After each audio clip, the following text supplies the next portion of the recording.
Hello, everybody. Welcome to the Clout and Blue podcast for our 3+ hour live stream. Now, John, you won't be here for 3 hours. You're going to be here for about 15 minutes. We're going to roll on, roll off guests. I'm going to be here for the next 3 hours with a couple of breaks in between to go to the toilet, I'll be honest with you. But looking forward to chatting all things Villa. Deadline day, of course. The window closes in 1 hour and 55 minutes. Villa are linked with, or I say linked with, Villa are hoping to complete the moves for Sancho, Elliott. I've forgotten the centre-back's name already. Victor Lindelof. Victor Lindelof. We spoke about it before. Lindelof already done since the show we did this morning. This is going to be much more of a relaxed vibe than a normal podcast. For those that listen to the episodes, none of the first part of the show will go on the podcast feed. Me and John are going to reconvene later when the window shuts, and that will be like the podcast.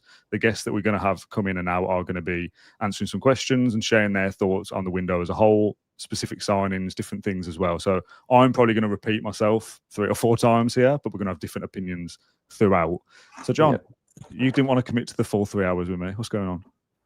To be fair, you didn't actually ask me. Did not? Okay. Do you want to do it? No, I don't. Well, to be honest, I have things to do, obviously. So, I look forward to having you on in the background. Hopefully, I can pay attention to different parts, because I think it's a nice little concept you've got going here. It's going to have, you can have different people coming on, aren't you? And then different opinions on what's going on today and over the window throughout, what's happened so far. We are, less than 2 hours now from the window closing, which... Said John, 1 hour 55. Yeah, sorry, not even locked into this podcast, am I? Which really would be 9, really, in a normal deadline day. So that makes it sound like we're essentially at the end of it. But because it's 5:07, it feels like we've still got a long way to go, but we don't. No. So we can, not confidently say that Villa are done after Sancho and Elliott, but from here you'd be surprised if more came in. I can't remember if it's been a very long day. I can't remember if we reported this or not, but last night we were told that Villa will be getting at least 2 in. So that was obviously Lindelof plus 1 more, and we know that they were looking to bring in Sancho separate from the Martinez stuff. Obviously that accelerated well, and then possibly a third. Not for Martínez, it didn't. No. We'll talk about that. And then possibly a third, which has turned out to be Harvey Elliott, which, again, we spoke about earlier. And I don't want to give kind of like too much of my own opinions, because I'll be talking later. And then also you've got other guests who have probably got better opinions than mine coming on shortly. And obviously Martinez, if Villa were to sell him, they'd have to bring in a new number 1. So the state of play at the moment is Sancho and I keep going to say Harry Wilson, Sancho and Harvey Elliott. I can't mistaken them. Those are the 2 that Villa hope to get done shortly. And then that would be 3 through the door. And a goalkeeper doesn't look like they'll be coming, because Martinez at this stage looks set to stay. Yeah, very, very interesting. This stream, by the way, is sponsored by NordVPN as per all our usual content. And there's a link in the description for an exclusive discount code. What I will also say early doors, and I'll repeat this throughout, I'd be interested, by the way, if anyone commits to the full 3 hours, fair play. I expect most people would dip in and out when they fancy. For streams, you often get people like donating cash, and there is a donation like tab on YouTube if you want to. That's obviously up to you. However, I wanted to kind of combine doing this little marathon effort with a good cause. So I was supposed to be taking part in the Birmingham Running Festival this weekend, which I've completely forgotten about because I battered my knees somehow. Don't know what's going on. Been to physio, not helping. But my family are raising money for the National Deaf Children's Society, as my cousin's daughter, who is 1 this week, was born deaf. So it's a cause that we're really kind of passionate about. So in replacement of that and me not doing the running, I've also put a link for that in the description, and I'm going to drop it into the comments here as well now. It's called Run for Ada. That's her name, Ada. And she's deaf. So we're raising money. If you want to donate, obviously no pressure, obviously. I would rather you put your cash in a good place. So I wanted to get that out early doors as well. And I'll give some shouts to that throughout for those that join afterwards. John, we did Harvey Elliott this morning and Jadon Sancho, and we're obviously going to do our kind of window debrief at the end of this stream. So I don't want to go into those too much. However, the Emi Martinez stuff developed very quickly after we went off air this morning. For what happens with him? Like, are Man United still interested? Galatasaray then come in potentially for a for a bid. Loads of different stories of what it means for his future. Can he be back reintegrated to the squad? What does it mean? Tyrone Mings' comments, if you don't want to be here, all that kind of stuff, kind of paraphrasing. It now looks like he is staying because United are signing a keeper that we were going for if Martinez was to leave. It's a very kind of messy triangle. And Emi Martinez is the loser out of that, right? He's not got the move that he wanted. So what happens here? Can he get back into the squad? Can he start against Everton? Is it as simple as that? It seems a very, very messy situation. Yeah, very messy situation. As we've been reporting throughout the summer, Martinez has been open to leaving Villa and was obviously hopeful to join United. That hasn't worked out in his favour. I don't know this is information, but it's obviously been reported that Galatasaray have come in for him and he's rejected them as well. That's not something I've verified, but if that is the case, then it would make sense because he's turned down Saudi earlier in the window. He's had his heart set on staying essentially at what he would perceive as, I say, the top level. Man United aren't at the top level, but they are obviously a big club in the Premier League and would pay good wages. So, yeah, probably had his heart set on that, to be honest, in the last 24 hours. That hasn't come of anything. And we'll see if in the last 2 hours anything happens. But as we talk right now, well, you'd have thought not, and you can never rule anything out, right? It's the transfer window, but Villa to bring in a replacement as well, it's absolutely time's running out. So this is my only, I say my only worry. Put it this way, I think to bring in Sancho and Lindelof and Harvey Elliott, specifically Harvey Elliott, I think that's going to be hopefully a good deal for Villa moving forward as well in the coming years. I don't think that's a bad deadline day at all, considering what we've had to put up with right throughout the summer, and here we are. I don't think it's bad business, but then the Martinez situation, it's just a cloud. I'd love to say, okay, when the players come back from international duty in the September international break, and we can essentially start this season again against Everton, start afresh. We've got 3 new players in. Everyone knows that they're ready. They're set here now at Villa. Beyond January, hopefully as well. And it's just, it's a fresh start. And that shouldn't be the case, but it is. We've had a bad start and it's for different reasons. And Emery said yesterday, Martinez not playing and not being in the right frame of mind wasn't helpful for the preparation of the match. And yeah, for that reason, it just feels like there's a bit of a cloud still over us heading into what I would like to believe will be the start of the season in a couple of weeks. Pre-season now. It's not gone well. But we have to view it like that. If we can't carry on, as we're going. And for that reason, I think it would have been best for everyone if Martinez got his move. To be quite honest with you, he wanted it. Villa, I think, were happy to let him go throughout the summer, but no reasonable bids came our way. We're not going to loan him out to Man United and not get a fee for him. That's just bad business. So.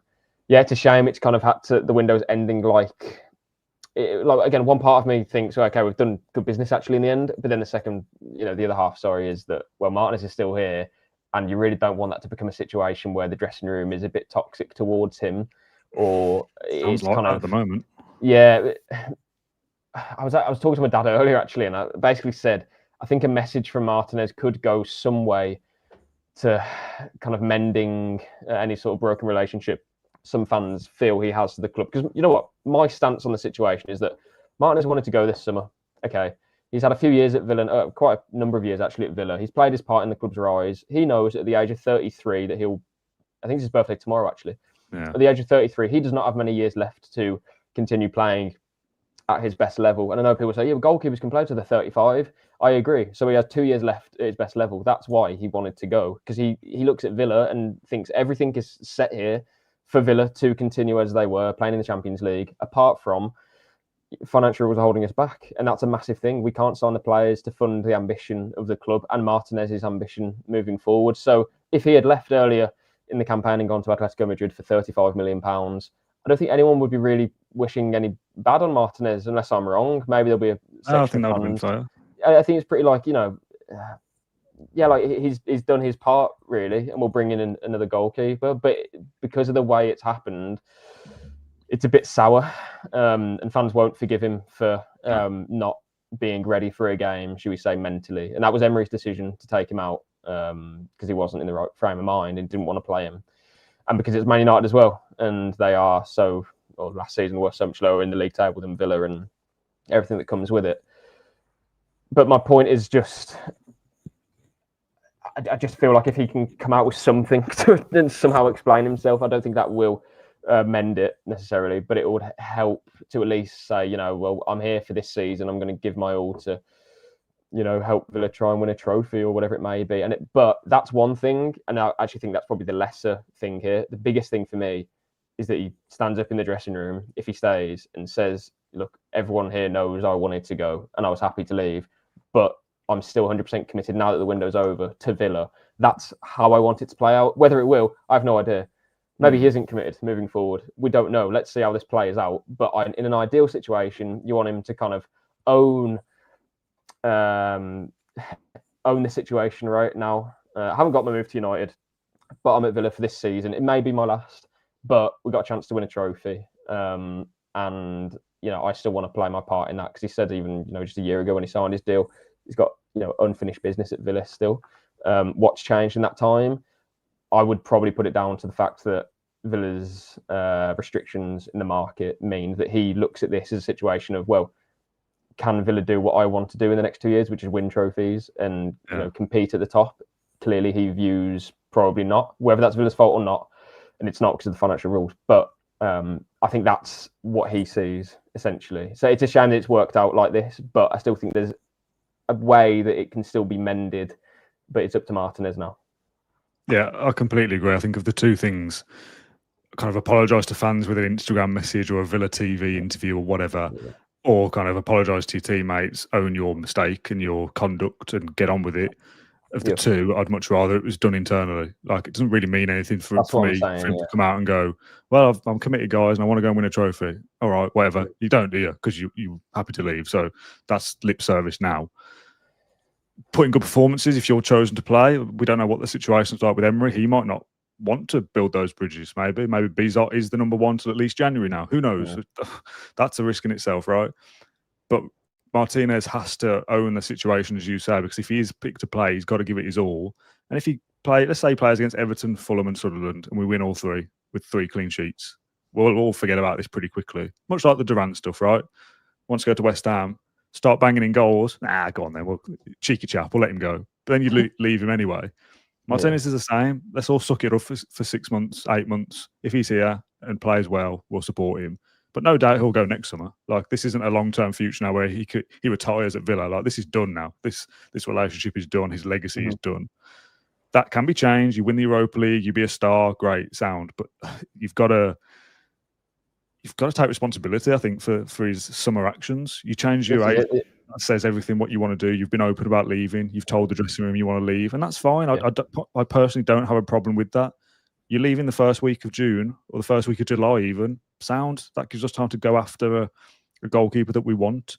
To not play the day before deadline day because your head's not in it, and then you don't end up leaving anyways. That's really poor, isn't it? Yeah. But as I say, Martinez hasn't gone on strike here. It's not a situation where he's refusing to show up or anything like that. It's the Emery views. Yeah, but we were told that it's a situation where Emery also felt, well, he's not in the right frame of mind, so he's not going to be in the squad. Hopefully, as you say there, Dan, it's a situation now where he can stand up and just take the flack that has come his way from Villa fans. But also, again, you don't want it to become toxic now where he feels like he's been, kind of held against his will almost, that, you didn't accept this move or whatever it may be. But ultimately, no one came in for him that was, a reasonable offer. Again, you're not going to accept a loan bid from Man United. So no. United have chosen to go with their younger keeper, Lamens. So yeah, it's a bit uncomfortable, really. I find kind of uncomfortable talking about it because it's firstly it's a live situation, but secondly, you can't predict the future. But I just think this is all down to Martinez now. No one else can kind of tell him what to do or how to act. As was the situation in the last few days, people can advise him as much as they like, but ultimately it's Martinez's decision to now stand up and be counted as a Villa player or not. And again, if you fast forward down the line and we are in a situation where we're going deep in Europe and there's a penalty shootout and Martinez pulls off his magic again, we don't forget, he nearly joined Man United and wanted to go to Man United and he wanted to leave us last summer. But there's been players who've wanted to leave Villa before and haven't left, but then for whatever reason that either hasn't been in the media or it hasn't been as kind of public as such. This has been played out in the public, which is a shame, really. But again, that partly is Martinez's own doing, I suppose. He wanted that United move, hasn't got it. Now he really just needs to knuckle down, concentrate at Villa because we need him. Let's have it right. Bizot is more than a reasonable goalkeeper, better than Robin Olsen, but he's not one of the best keepers in the Premier League. And people will debate, is Martinez one of the best goalkeepers in the Premier League? He's better than Chelsea's goalkeeper for a start. I think he's better than Tottenham's goalkeeper. And those are two teams who most outsiders will be tipping to finish above Villa this season. Yeah. Okay, let's move on from Martinez. Then we've had our say now. I'm sure we'll come back to it in the deadline day roundup at the end. Maybe things change in the next hour and a half, but it would be unusual, I'd suspect, because there's so little time. Obviously, Villa would need a replacement. I kind of thought before, surely there's no way back for him and you just have to accept some kind of offer and get him gone. But again, player power, I guess. If he doesn't want to go, you can't force him to go to Fenerbahce, can you? If he doesn't want to. So it's going to be a really kind of delicate situation, and Emery will kind of tell us, I guess, what through his team selection and what the noise is around him when that first game comes in a couple of weeks' time. What it looks like, if Emery says he's our number one still, we support him. He's apologised to his teammates, blah, blah, blah. Then, we all have to kind of follow that, I guess. What I would add to this as well is that this is, again, all of this has been played out in public in the last few days. But we don't know, let's be careful here. We're not in the Villa dressing room. We haven't been there for a year and we won't be there moving forward. But the Villa players, Emery and Martinez himself, is this such a new thing that Martinez in the last 24 hours has just thought, you know what, I want to go now? No, we know he's been open to this all summer. And if he's been open to it and we're started to cry after the Tottenham game, that's not a kind of flick of a switch situation. So this has probably been something that's been going on for some time. And how has that impacted Villa as a club, his teammates, etc.? That will probably inform what happens in the next few weeks and months. But yeah, just to kind of wrap it up. Ideally, he again, whatever he wants to do with the fans, does with the fans. That's secondary for me. I think the most important thing is that he stands up and is able to own the situation as we keep saying, and then move on from there. Just to wrap up your segment then, this opening bit, and we'll catch up with you again later. A few comments earlier on suggesting we're talking about Sancho and Elliott and that they're not done yet, but the expectation is they are going to be done before the 7 o'clock deadline, right? Yeah, the two players that Villa should be signing between now and then. Sorry, we're on StreamYard and I'm not used to this. One of the people join and there's a special guest who's much more important than me that people want to hear. Yeah. Right, okay. John, I'm going to let you go. I'm going to press the buttons for the first time and try and make this as seamless as possible and replace you with Dan Bardell. Dan, I'll get you in the call in a second. Seamless enough. Not too bad. How are you, mate? I'm very well, thank you. How are you? Oh, and very loud as well. That was really loud. That's what we do. Yeah, okay. How are you? Everything okay your end? Busy day? Yeah, pretty busy. I feel better than I did this morning when I was doing stuff. I think I feel better about everything that's happened and that's happening and going on. Yeah, we spoke on your podcast at lunchtime about the Martínez stuff. Me and John have just been talking about it, so I'm not going to repeat the same conversation over and over again, but it's a weird situation, isn't it? It's far from ideal what's going on. Yeah, we've seen a lot of it generally in the window, like players kind of burning their bridges before they've actually gone anywhere. And with transfers, there's obviously always a risk that things don't happen. So I'm surprised that Martínez has put himself in this position, given that there was never a bid from anyone. There was never anywhere for him to go. I said earlier to you that I think at the start of the window, he believed that he was going to go to Spain and go to Atletico Madrid. Our Black never went anywhere, so then that was off the table. And then as it transpired, there was interest from Manchester United, although for a long period during this window, Manchester United weren't going to sign a goalkeeper. It's only since the start of the season that, and they've been hopeless, and they've got 2 hopeless goalkeepers, that's ramped up again. But to my knowledge, they've never bid for Emi Martinez. So to take himself out the equation yesterday, and for the fans to know that, and for it to be quite obvious, I'm surprised he's done that. And I think he's got enough credit in the bank to recover from it. It's going to be tough, and I think the fans should and will be guided by Unai Emery and how he reacts to it. But I'm sure what the players and Unai Emery actually say when he is reintegrated is probably different to what they all actually feel. It's a rogue shirt, by the way, in the background, Grealish. It's his actual shirt.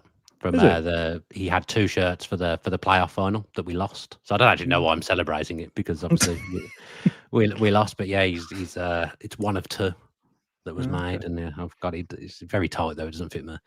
That doesn't surprise me, to be fair. Yeah, quite a slim lad though, aren't you? You can go and gym and stuff. My eating's not been very good recently.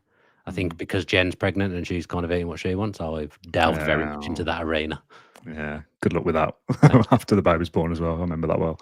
I was saying before you joined, this shirt I'm wearing, I'm using my webcam rather than my proper camera because it wasn't working. It looks like a fake. The colour's really blue, don't you think, on the arms? Is it not just your webcam? That's what I mean, but it's coming across like it looks weird. Yeah, it looks like I'm wearing a fake shirt.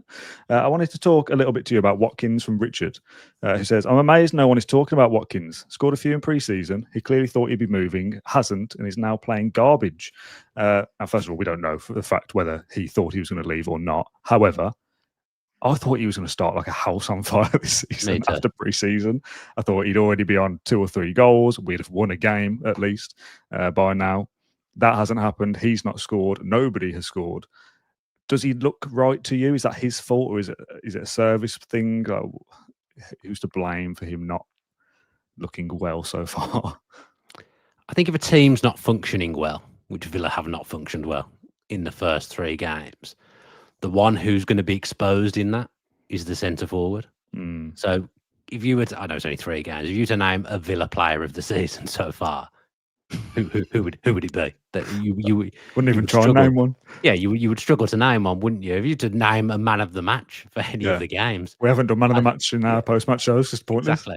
I think you would struggle. So I think he's a symptom of just the way we've started. We just haven't created anything. I know he had 1 chance last night, but that's probably the only chance I really remember him having across 3 games. Just a victim of circumstance.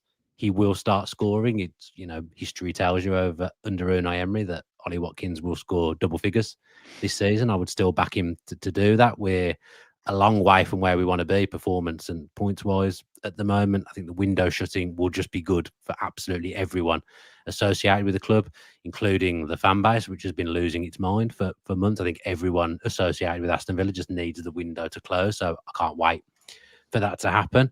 And, he scored the winner at Everton last season, and we're going to need him to do the same again when we come back. Yeah. I've just seen your tweet, by the way. I've gone from Deadline Down Sky Sports to Deadline Down YouTube's 3rd best Villa channel. Oh, no, I'm in that. It's just my opinion. Wrong, anyway. I'll be wrong with an opinion, Rudder. An opinion is an opinion. Well, actually, you can. You can be wrong, as we've seen on social media in the last few weeks. Everyone's entitled to it, but some are rubbish. Let's talk about Emi Buendia a little bit as well. Obviously, we're going to talk about Sancho and Elliott as these things progress. They're going to be announced whilst we're on air, which will be interesting. I just don't know when. Are they actually? Do you know that for fact that they're going to be announced when? Well, we're on air. Because you're on air till we're on air till the deadline. Yeah, that makes sense. Sancho is done. I would have thought it would have been announced by now. Yeah, we held off for like 5:02 just in case it was announced at 5, bang on the dot. So it didn't. But Villa sometimes announce things on the hour or the half hour. So eyes peeled for 5:30, everybody. But yeah, let's talk about Buendia a little bit. He now appears to be staying. I've spoken a lot about Buendia on this channel, and anyone who's listened regularly will know that. I kind of feel like we've wanted to get rid of him for a while, right up until today, that if an offer comes in, we're happy to do it. That has not happened, so he's still here. That means we are dealing with a player that we deem not good enough, but now we are going to need them. That's a strange situation, isn't it, as well? Well, yes. Look, it's been strange all round. This is a player that this time last year, when our squad really wasn't set in the first half of the season, couldn't get off the bench, really, unless it was for like the last 5 minutes to kind of close the game out with a bit of work rate. A year on, it feels like he's a viable option. I think credit to him because he worked hard in pre-season and had a good pre-season and managed to force himself into the plans to get involved. But then it kind of feels that he's a little bit of a fool guy. Like if Villa think they're signing someone else, they'll try and shift Emi Buendia. Oh, look, we can't buy anyone. So Emi, actually, you'll have to stay. I think there has been a couple of genuine opportunities for him to go and they haven't materialised. And I think one of the reasons that they haven't materialised is that Emery's intervened and said, no, I want him. I need him. So you have to assume that he's going to play some kind of role. I imagine it's probably going to be more so for the Europa League. I would think that he's going to be more involved. But even last night, he probably knew he might not be here the next day. Other players haven't turned up for work. He's turned up for work, and probably in the second half was our best player. I think we weren't that bad at the start of the second half. We actually played some nice stuff, and he was involved in that. So I think give him his dues and maybe give him some respect and some credit and hope that he can find some form. I don't think he'll ever be a starter for us, but there's nothing to say that he can't make an impact for the bench or on a Thursday night. Yeah, I think I've said a few times about Villa, I think would want to get rid of him if they can, and that's been common knowledge for quite a while. And I don't think he is ready for the Premier League level if we're to compete for the top 6. He's been good in pre-seasons. He's looked good on loan in spells and whatnot. And he's had decent periods with us as well, but nothing consistent to make me think he would be a difference maker. However, if he is still here post 7 p.m. till at least January, I'll support him and back him. And if he's going to run around and try hard, sometimes you do just need a bit of that to spark some energy into the crowd or whatever. And I know that sounds like a really minor point, but when we're not doing well, those things can make a difference sometimes. So I'll reserve judgment. This is a kind of make or break for his Villa career now. This is absolute last chance saloon. If he's not good enough, the next window or next summer will be the end of him in some form because his contract's running out as well. I don't think this year. It might be the following year, actually. We added a year on, didn't we? You know what I mean? It's coming to an end at some point. If he's effective and good now and makes a difference, great. I'll be really glad we kept him because that'll be useful. But I don't know if that will happen because I've not seen enough evidence of it at Premier League level that, if we need a goal in a cagey game away at Brentford, is Emi Buendia the answer to come off and unlock the defence? I don't know if he is. Well, we had that exact scenario, didn't we, last week? And he slightly different with him coming on early, but I think, if I'm being honest, when he's been involved and coming on, it's hard not to look at it as going backwards, like I said, because the options that we had last season in the second half of the season when we went on a really, really good run, we didn't achieve what we set out to, but we probably should have done had we not chucked the last game of the season. It just felt like we had viable, dangerous options from the bench every single week, and subs were coming on and changing games. At least what we've done in this window by keeping Buendia and adding the players that we're going to add, it's a bit skewed and it's probably not as balanced, but numbers-wise, we're the same, which I'm happy about because I think that's the kind of squad size that you need to fight on all fronts. So at the moment, the Villa squad, for the numbers we were at in that second half of the season when we made a real charge on 3 fronts, didn't win anything or achieve what we wanted to ultimately, but we went on a charge in that back end of the season. Everyone's been replaced now. Yeah, I saw your tweet earlier. I've got it in front of me now. Yeah, so we're at the squad size that I would want us to be. I just don't think it's quite as balanced as it could be. And I also don't think it's as explosive as it was, mainly because of Rashford. So your tweet earlier has got McGinn, pause, he's still here. Bailey has been replaced by Buendia. Marlon was still here and still here. Asensio is going to be replaced by Harvey Elliott. Rodgers is still here. Ramsey's going to be replaced by Sancho, and Rashford's been replaced by Gesson. And maybe not like for like in every single position, but numbers-wise, and so they all play in a forward area, I guess. So there is options there. If Villa are playing a 3 behind a striker, you've got a decent combination of different options, and that does excite me. But still, something's got to click somewhere and click into gear, and got to get the chemistry right and get them blended together and whatnot. It is a lot of new kind of individuals in different places. Buendia not really been involved, and now he is. Gesson's obviously new signing, Sancho as well. And Elliott, of course, as well in a forward area. So it is very different. But that's what we've been crying out for, something different. So we now have to wait and see if that something different is good or not. We'll find out in the coming weeks and months.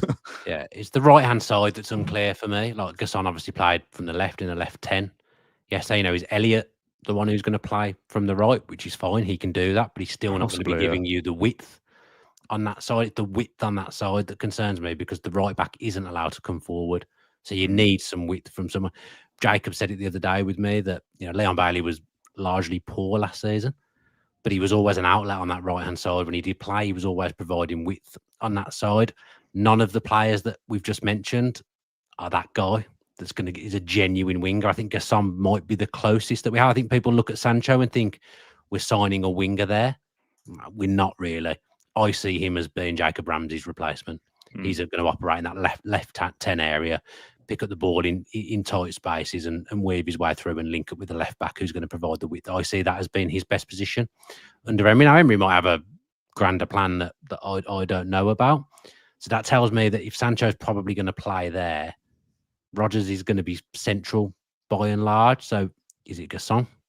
Does he then become Leon Bailey on the right hand side, giving you that width? I don't know. It's going to be really interesting to see how we line up. Because, like I say, numbers wise, I'm really happy with where we're going to be at because I wasn't expecting that. No, me neither. At the start of the day, I just think the balance of what we've got isn't as good as it was in the second half of the season last time round.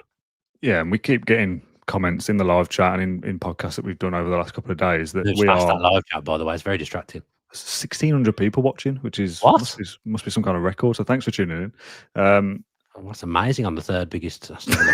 It really is. I forgot what I was going to say now. All right. Yeah, it's gone. It's completely gone. If there's any consolation, I threw my camera on the floor, but whilst making that joke, that's probably broken. Yeah, I didn't mean to. Yeah, unlucky. Good stabilisation on that though. Probably looks all right. No, not that one, but a different camera. Oh right. Yeah, I don't know what I was going to say. That's really annoying. An injury. Sorry. Yes, we keep getting kind of levelled at like we're 1 or 2 injuries away from quite a crisis.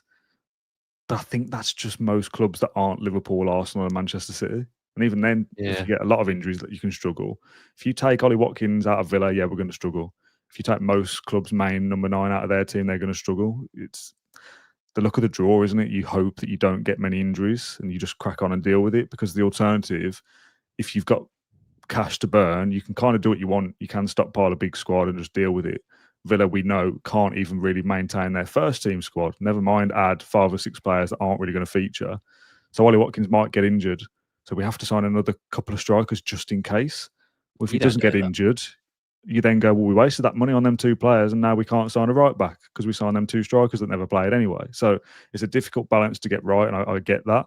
However, Watkins is probably the most prominent position that if we were to get an injury, things would have to change quite drastically, because Marlon would probably be your striker, and that's obviously quite different. Yeah, but I think the brief cameos I saw him there last season, I'd be okay with it.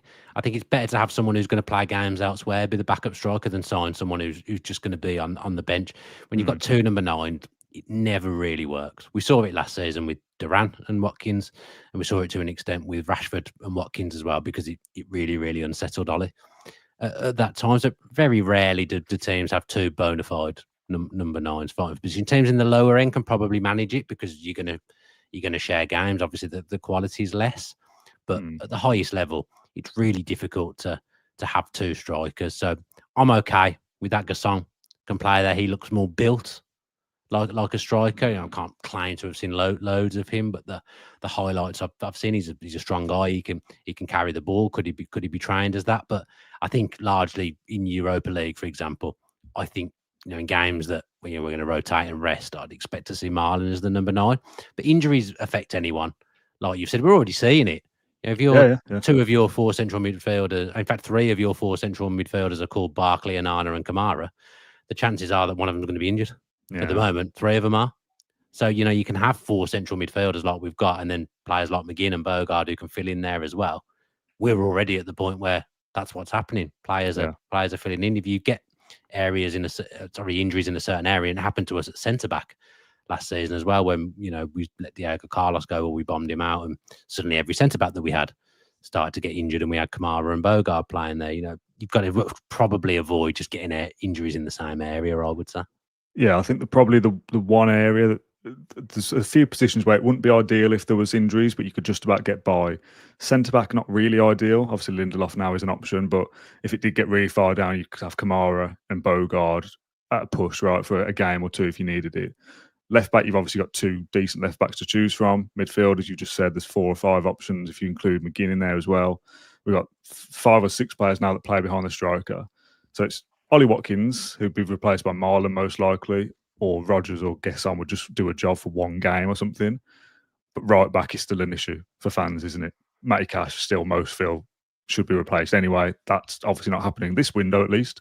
But his backup doesn't really exist, does it? Andres Garcia injured again, not really given much of a chance, really. Bogard as well could do a job. Concert, I suppose, would be his cover. But that side of the pitch feels where if something was to happen there, we'd be in trouble a little bit. I think it's the position on the pitch that's just a problem in general, right back, because Cash, I think, has adapted well to what Emery wants. Fans get on Cash's back, but he isn't really allowed to play his natural game. And, at the moment, the way we're playing, we've mentioned the fact that, who's going to provide that width on the right-hand side out of all those attacking players.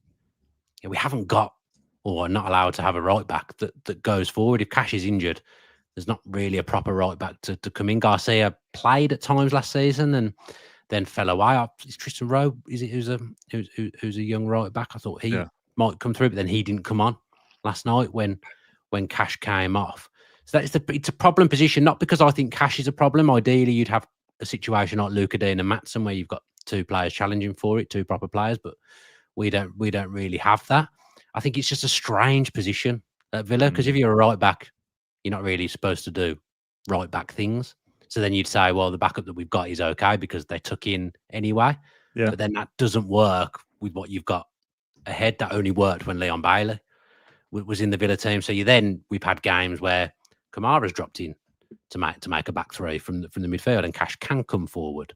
But then he seemed reluctant to do that in the first few games when Kamara was fit, when I thought it was a no-brainer. So it's going to be interesting to see what he comes up with, because I think he's going to have to evolve and he's going to have to do something down that right-hand side, because I do think it's a cause for our problems at the moment without being someone that attacks Matty Cash or gets on his back, because I think he's fine. There's a comment there from CB who says, I think we might see Lindelof as right back. Can he play right back? He can play there, and he has played there for Manchester United, but it would be akin to Carlos Cuellar or Olaf Melberg playing there for me. Yeah, okay. Melberg decent enough for right back. His distribution was awful. I don't really remember. It was ages ago. I've got a couple of trivia questions for you in a second. This is what I've come on for, really. This is how you've got me on. Yeah, to do something a little bit different. I think, was it Jonathan in the chat just? It is going fast, to be fair. Thanks, everyone, for tuning in. Paul, do these 2 prefer being known as the 2 Dans or the Daniels? Well, not really anyone calls me Daniel except for my mom. Yeah, my family. Occasionally Jen if she's upset with me. Daniel. Yeah, but really, I prefer it when people in comments use our surnames, because people say like, "Oh, Dan made a great point." Then I'm thinking, is that me? Probably is. I was thinking exactly the same as it goes. I always look at me as being more of a Dan, like the fun guy, and you being more of a Daniel, like a bit more serious. That's how I've always looked at it. That I'm Dan and you're Daniel. Okay, that's fine. Yeah. The twin foreheads, Johnny says. I mean, I get that quite a lot, but it's a big one for you, that. People pointing your forehead out now. I think I've probably got a 5 head and you've probably got a 6 head. Yeah, fine. Whatever. Davey asked what our middle names are. Should we go by our middle names instead? You got a middle name? James. John. James and John. Two of the most boring middle names in the world. Mine's got no relevance to anything either. I don't know why my parents put James as my middle name. Middle names are a bit pointless, I would say, generally, unless you're going to use them. Yeah, not for me. Like, we're talking about names for my impending child. Oh yes, and we've got a middle and a first name and a middle name, but it's almost like you're going to call her by a first name and middle name. I think it's pointless having a middle name unless you're going to use it. Yeah. No one calls me Daniel James. No, well, right. He's a footballer as well, isn't he? For Leeds. Yeah, that would be confusing. You might sign for us. We're that desperate. Right. Quiz questions. These are only for you. I was going to do a list for everybody, but I've run out of time, basically. There's a lot of prep for this show. Being live for 3 hours was quite an undertaking. We've done 40 minutes already, to be fair, so it's flying by. Quiz questions. They're both relatively linked to what's going on at the moment. First of all, and I've had help from AVFC Stato here, by the way, so shout out to him. Okay. Who are the last 5 players to sign from Manchester United on loan? For us? For Villa, yeah. We've signed 5 Manchester United players on loan. Well, the last 5, yeah, it spans back a I'm decent amazed way. we've signed that many, to be honest, which isn't a great start. I thought of 3 straight away. Twanzebe, Yes. Johnston, Yes. Bardsley. Yes. Oh, that's the furthest back one, Bardsley. Is it? So, okay, so I've got to go in the right order. Bardsley. You get 3 out of 5. I've forgotten what I've already said. Bardsley, I'm Twanzebe. I'm so buzzing. I got Bardsley quite quickly that I can't now think of anything else. Johnston, Twanzebe, and Bardsley are the 3. Someone's just put something in the chat. If I'm being perfectly honest, I think I would have got, but someone's put it in the chat. Cleverly. Yeah. And is the next one after or before Cleverly? After, you're missing the most obvious one. It's one of those things that you'll just go, oh yeah, obviously. Oh, Rashford. Yeah. Yeah. Honestly. So Sancho will be the 6th Aston Villa player on loan, Man United player on loan, sorry, at Aston Villa since 2007. Bardsley 07, Cleverly 2014, Johnston 17, Twanzebe 18, and Rashford 2025. Not bad there. I didn't think you get Bardsley. I didn't think you can go all the way back and get. I don't know what made me remember that, to be honest. That's a good shout. Good shout. Andre the Creator says DJ Rollo or Rolo. I say Rolo. It used to be Rolo when I was at school, but you say Rollo that much, it's just now ingrained in me. It's stuck on it. I killed you there because you always used to say it when I used to call Rolo, you Rolinson. Yeah, because I used to say Rolinson and you used to go, it's Rolinson. And I used to go, no, it's Rolinson. DJ Rollo and DJ Bards. I mean, that is my initials. DJ, Daniel John. Yeah. Okay, the 2 DJs. Let's go with that instead. And your final quiz question before we invite our next guest in. Aston Villa are yet to score a goal in their first 3 Premier League games, but do you know the last time that happened? In the Premier League? Yeah. It happened under Brian Little in 97-98. I remember that. That was the last time, yeah. That was the answer. Yeah, I do remember that. We lost to Leicester 1-0. Yeah. Blackburn. Ooh. Leicester 1-0 on the first game of the season. We lost to Blackburn 4-0 at home. Yes. And then I'm not going to get the 3rd game, I don't think. But it's great got them too, to be fair. Great to get the first 2. I'm not going to get the 3rd one, I don't think. If I give you a clue, I think you'll probably get it straight away. It's a team that we don't often fare well against. Can't be Crystal Palace, can it? No. Much more north than that. Newcastle? Yeah. Oh, I can tell you who scored that day. Go on then. John Beresford. I assume that's correct. Absolutely will be. Left back. Absolute rasper it was. You've done well there. And then we beat Leeds 1-0 to kind of exercise the ghost what York scored. How did we finish that season? Did we turn it around after a bad start? Yeah, because Brian left and John Gregory came in and we went on an amazing run and got 7th and qualified for Europe. Okay. Maybe history repeats itself as long as the manager doesn't leave. Yeah, I don't think all's lost. Like, well, the problem is that we looked at the first kind of 7-8 games and thought, that's a nice little run of fixtures. And we've taken a point from the first 3. I don't really fancy Everton away at the moment. Don't feel like that's a great place to go. No. At the moment with a certain player. Sunderland have started well. Yeah, that's the other thing. Like, newly promoted teams are winning games. It feels like everyone's winning games except for us and some Wolves. Yeah. Okay. I just saw something from Ornstein about Osula and the UEFA rules. I'll discuss that with the next guest. I can't believe that we would have been in for him. I mean, if that's a rule, it's actually done us a favour. Yeah, it doesn't inspire me much confidence that would have been a good signing, to be honest. No, I've watched him so far and he looks so raw. And they're saying £30 million. We weren't ever going to do that. He's not worth that. I think, to be fair, I think Newcastle might have got him for around 15, 20. He's never worth 30 million from what I've seen.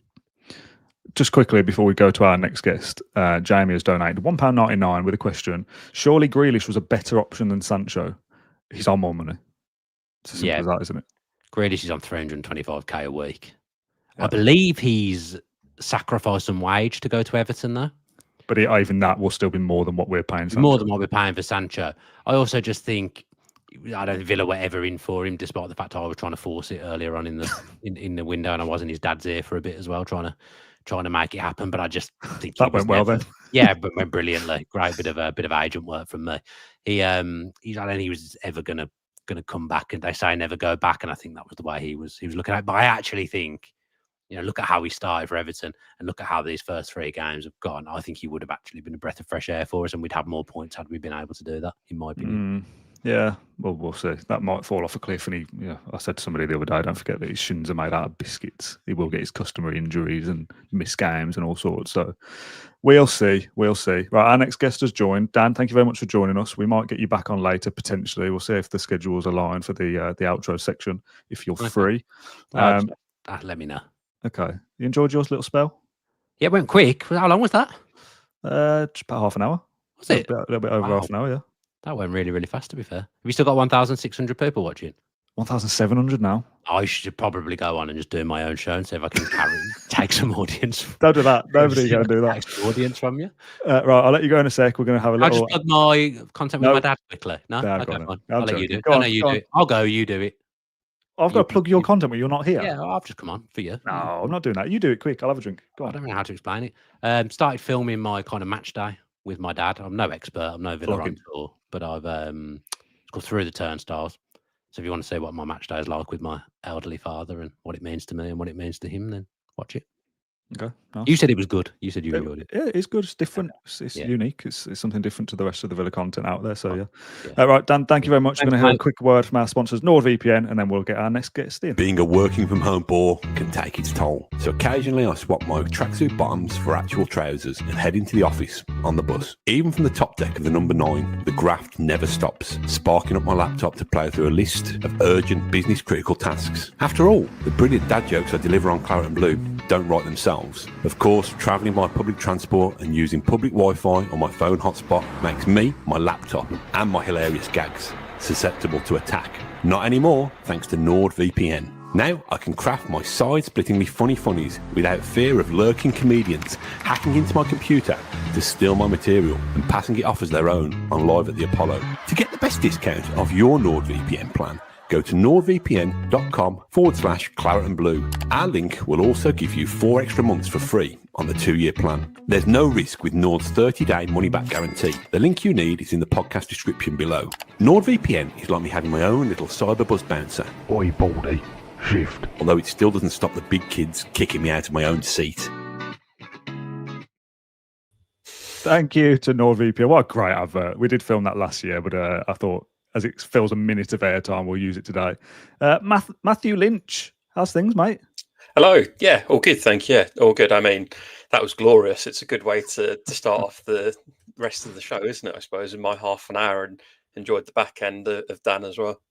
Yeah, good stuff. John Griffin says, does Matt have his own podcast? He should have one. You're not in the podcast world anymore, are you? I'm not, but there's a lot of competition, isn't there? And I don't go against friends or foes. So, no, not for me anytime soon.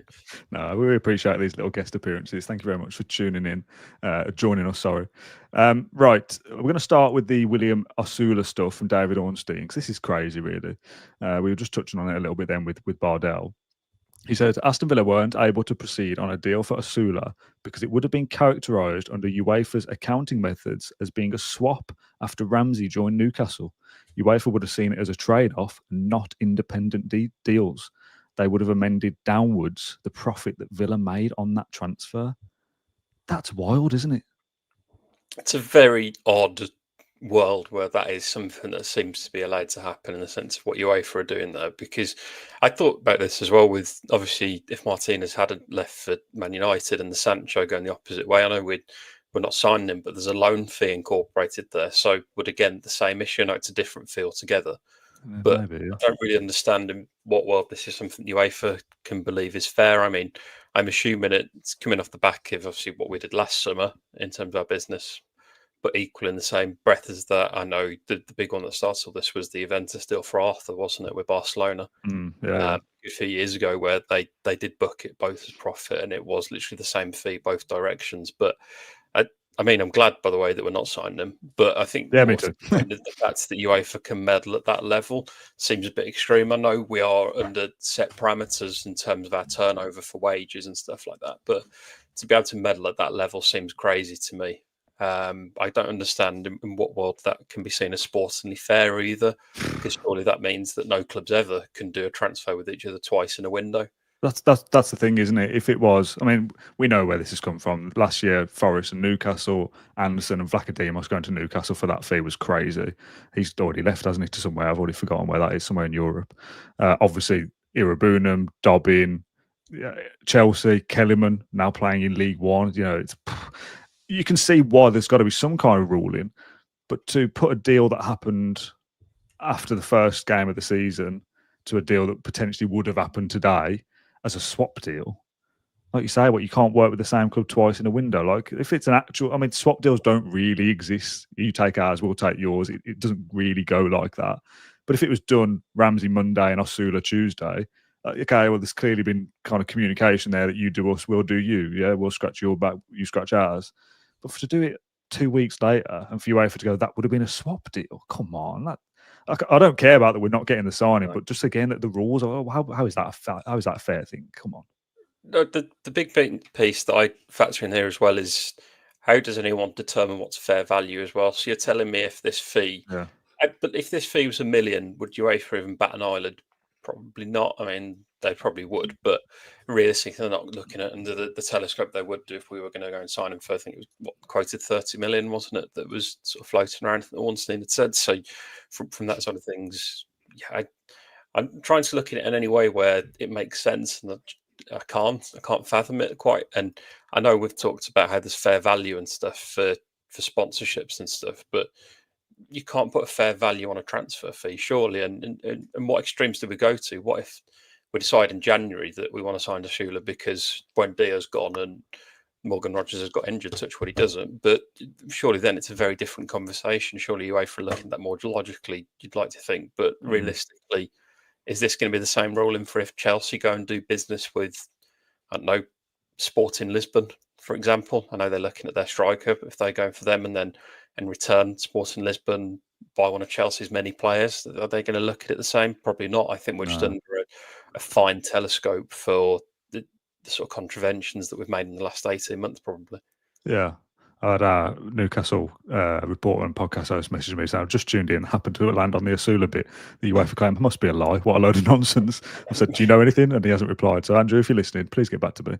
I wonder whether, because it felt like, I mean, Emery said in his press conference pre-Palace that he would like 2 to 3. And that transpired to be, maybe it's going to be 2, Lindelof and Sancho. The Harvey Elliott linked came out this morning. That's accelerated really quickly. And as we were told before we started this, that should happen before the deadline. So that's 3. Then you've got the link to, well, if Martínez would have left, we do need a replacement goalkeeper. So that would have been 4. Now, that's not happening either. And I'm not going to go into Martínez again because we started the stream with that an hour ago. People who have joined late will not see that we've spoken about that, but I don't want to keep bringing it up with every guest. We'll talk about it, I'm sure, another time. Someone's just throwing me with a comment, which I'll come back to in a second. Apologies. But that Osula move, if it was even a thing at all, does that mean that we are in for a striker with an hour to go? Do you know what I mean? Like, or is it just pure nonsense talk? I think there's 2 avenues I'm looking at this. I think one is, I think we've been biding our time this whole window anyway. It's clearly we've been waiting for the dominoes to fall before we do any business. Yeah.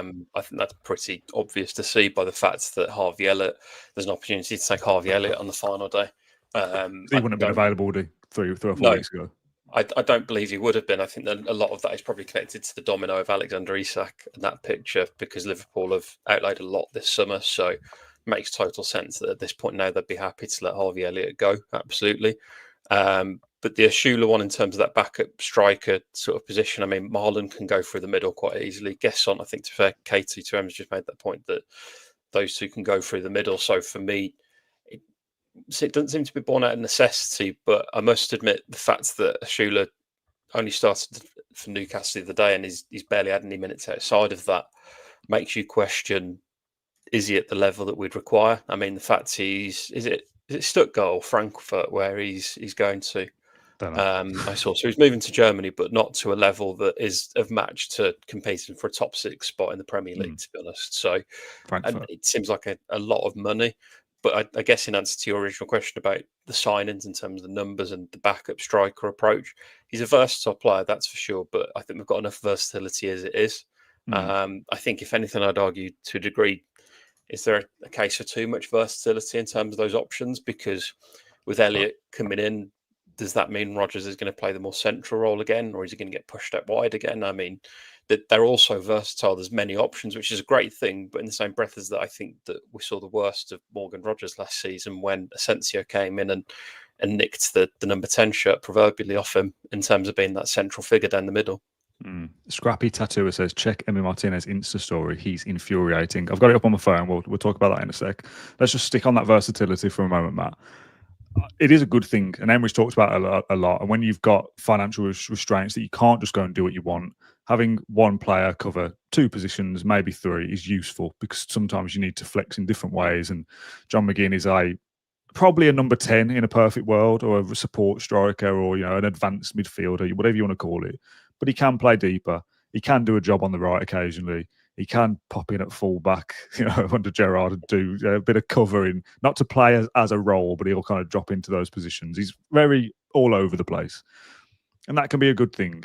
However, you are right to kind of point that we've got a lot of players that all do different things. How do I say this? We've got a lot of different players that do different things, but therefore, by having different players that are versatile, they almost all do the same thing as well, if that makes sense. So Rogers could play anywhere behind the striker. Guess I'm probably the same. Elliott, number 10 and off the right, probably. McGinn is probably anywhere as well, if needs be. Buendia, number 10, maybe off the left if you really push. Like, you've got these players that, has anyone got a defined individual role? Is Rogers absolutely the number 10? Or will it be Elliott for some games? And that's, I suppose it is a good thing to have that tactical flexibility. But as Ken says, they're perfect. Jack of all trades, master of none. Is anyone actually brilliant in one position, or are they all just good everywhere? I think the main thing that I look at it with that is you want players to stake their claim for the number. I know in this world, day and age, it's not 1 to 11 anymore, but that's essentially what you want. You want players that can have the consistency, that they keep that number in that position as long as they're not injured, because I think that's the one thing we've been crying out for, is that level of consistency. But that versatility obviously means that the chances of us playing the same exact 11 week in, week out is near to impossible, especially with the fixture overload as well. That's going to come in a couple of months with Europa League and hopefully an FA Cup run and League Cup run that comes with that. So I think the versatility is valid, but I get what you're saying. That it's about the consistency of a player being able to nail down a shirt for me. And can we see the best of Evan Gesson if he's playing here, there, and everywhere, / on the bench every other week, or whatever it might be? And I look at it and go, there's other areas where we've got little to no depth, yet we've got a bundle of attacking quantities. The irony being is we've not scored a goal since May. But even so, though, there's pros and cons to it, definitely. It's a hard way to approach it, I think. Yeah. Okay, let's read a couple more comments then before we get to that Martinez Insta story post, which isn't going anywhere. Timothy, I don't know whether we answered this before because it's in like the starred column. So if we did, my apologies. How much are we paying Sancho? Now, I'm pretty certain that his Man United deal is 200 grand a week. The reported fee this morning was Villa would pay 80% of that, which is 160,000, which I still think is quite a lot. This is where I thought the Martinez thing would have a factor, that he's on, we think, 200. So if he goes, we're actually paying less wages, not a direct comparison at all, but the overall structure is coming down. So Sancho, 160 yards. There's been a lot of talk that he's on 300 grand at United. I'm pretty sure 99% that is not the case, and it's 200. And the reason he didn't go to Chelsea is because Chelsea wouldn't give him 200. They wanted to give him almost half of that. So that's where the kind of noise has been around Sancho's payment. Other comments we have, the one that made me laugh earlier from Brendan said, always listen, but first time watching. Rolinson looks nothing like the picture I had in my head. I always had you down as you looking like my neighbour, a ginger, overweight plumber. I'm overweight at the moment. I'm trying to work on that. My dad's a plumber. My wife's family has got ginger in them, and my son's got little flecks of ginger. So part of it, right? I always find it crazy that there's still so many people that only listen, Matt. And then you maybe meet them in real life. And like, I didn't realise you look like that. It's like, I've been on YouTube for like 6 years. Like, surely by now you've at least seen one video that we do, no? YouTube has seen you grow up, basically, is what's happening. Yeah, I mean, those early videos for both of us. I mean, nobody ever needs to go and see them again. Right, where are we next? Chris, very quickly. I've been at work all day. Can anyone give me a recap of Villa's deadline day? Should we try and do that, Matt? Busier than expected, right? I think we probably thought maybe Lindelof, a little move for Sancho potentially, and that might be early doors. Before the game the other day, it was like, well, it'll probably just be Asensio, right? That's where all roads seem to be leading. Elliott kind of comes out of nowhere. Like, yeah, there's been some interest or some links before, but that's happened very quickly today. of can it be done? Yeah, okay, medical, get down here, let's get it done. It's been a very, I don't want to say exciting because the proof is in the pudding of whether these players are good or not, but it's been much more active than I expected it to be. In the preparation for this, I thought I'll have a quiet morning. I haven't. I must admit, when you messaged me the day about this, I did think, are we going to have enough to talk about? Because at that point then, it didn't seem like a fat lot would happen. But, I mean, you talk about the potential incomings and rumoured ones there, but wrap into that the other outgoings. So, Dylan Jr. has gone to West Brom. Tristan Rowe sounded like he was going to leave, is remaining, as in not going out on loan, which is interesting, I think, actually. It was interesting. Burrow's come on yesterday. That's a separate topic. And then... obviously, Buendia leads again. I feel like it's every year. I feel like that's just a little lazy link at this point to suggest that Daniel Farke wants Emi Buendia. Makes total sense in every way. He used to work with him, but equally as well, it feels like I've heard that rumour basically since Buendia walked through the door and didn't end up at Leeds instead of us in the first instance when we first saw him. So it feels an easy rumour.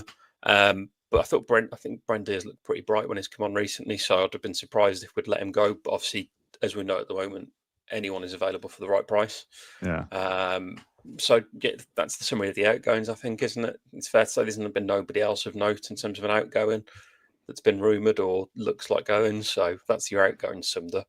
Yeah, and the Martínez saga, I suppose, of it looks like he might be going. Then Man United sign the goalkeeper that we were looking at in case Martínez went, and there's a little kind of weird love triangle there. Martínez, kind of thinks maybe it's still on, maybe it isn't, and now looks obviously like, with less than 1 hour to go now, Matt, 55 minutes remain, that he will be staying, and that is obviously its own talking point and what that means going forward. Does he start games? Is he trusted to play again? What's the reintegration with his teammates like? Like, that's an awkward kind of dark cloud hanging over us, as John said when we started. So we'll touch on Martínez a little bit more in a little bit. Villa 946 says, will it mean if we don't qualify for Europe this season, then we won't be bound by these stupid UEFA rules next summer? I believe, without kind of doing the research on it, it kind of is that. If you're not in Europe, you don't have to abide by UEFA's rules. However, I suppose if the theory would be if you went crazy and spent loads of money and got into Europe, you would then have to deal with that going craziness the year after anyway. So if you've got aspirations of always being up and around it and you miss out for 1 year, but you expect to get straight back into it, you can't just go crazy with your squad because you know that you're going to have to deal with it at some point. You're just kicking the can down the road, essentially. But it would be nice to not have these rules hanging over us and be able to be a bit more free. And maybe then Martínez thinks, oh, this club is going somewhere and we will win a trophy because we've just bought X, Y, and Z. So you can kind of see where the frustrations would come from. And from the fan base as well.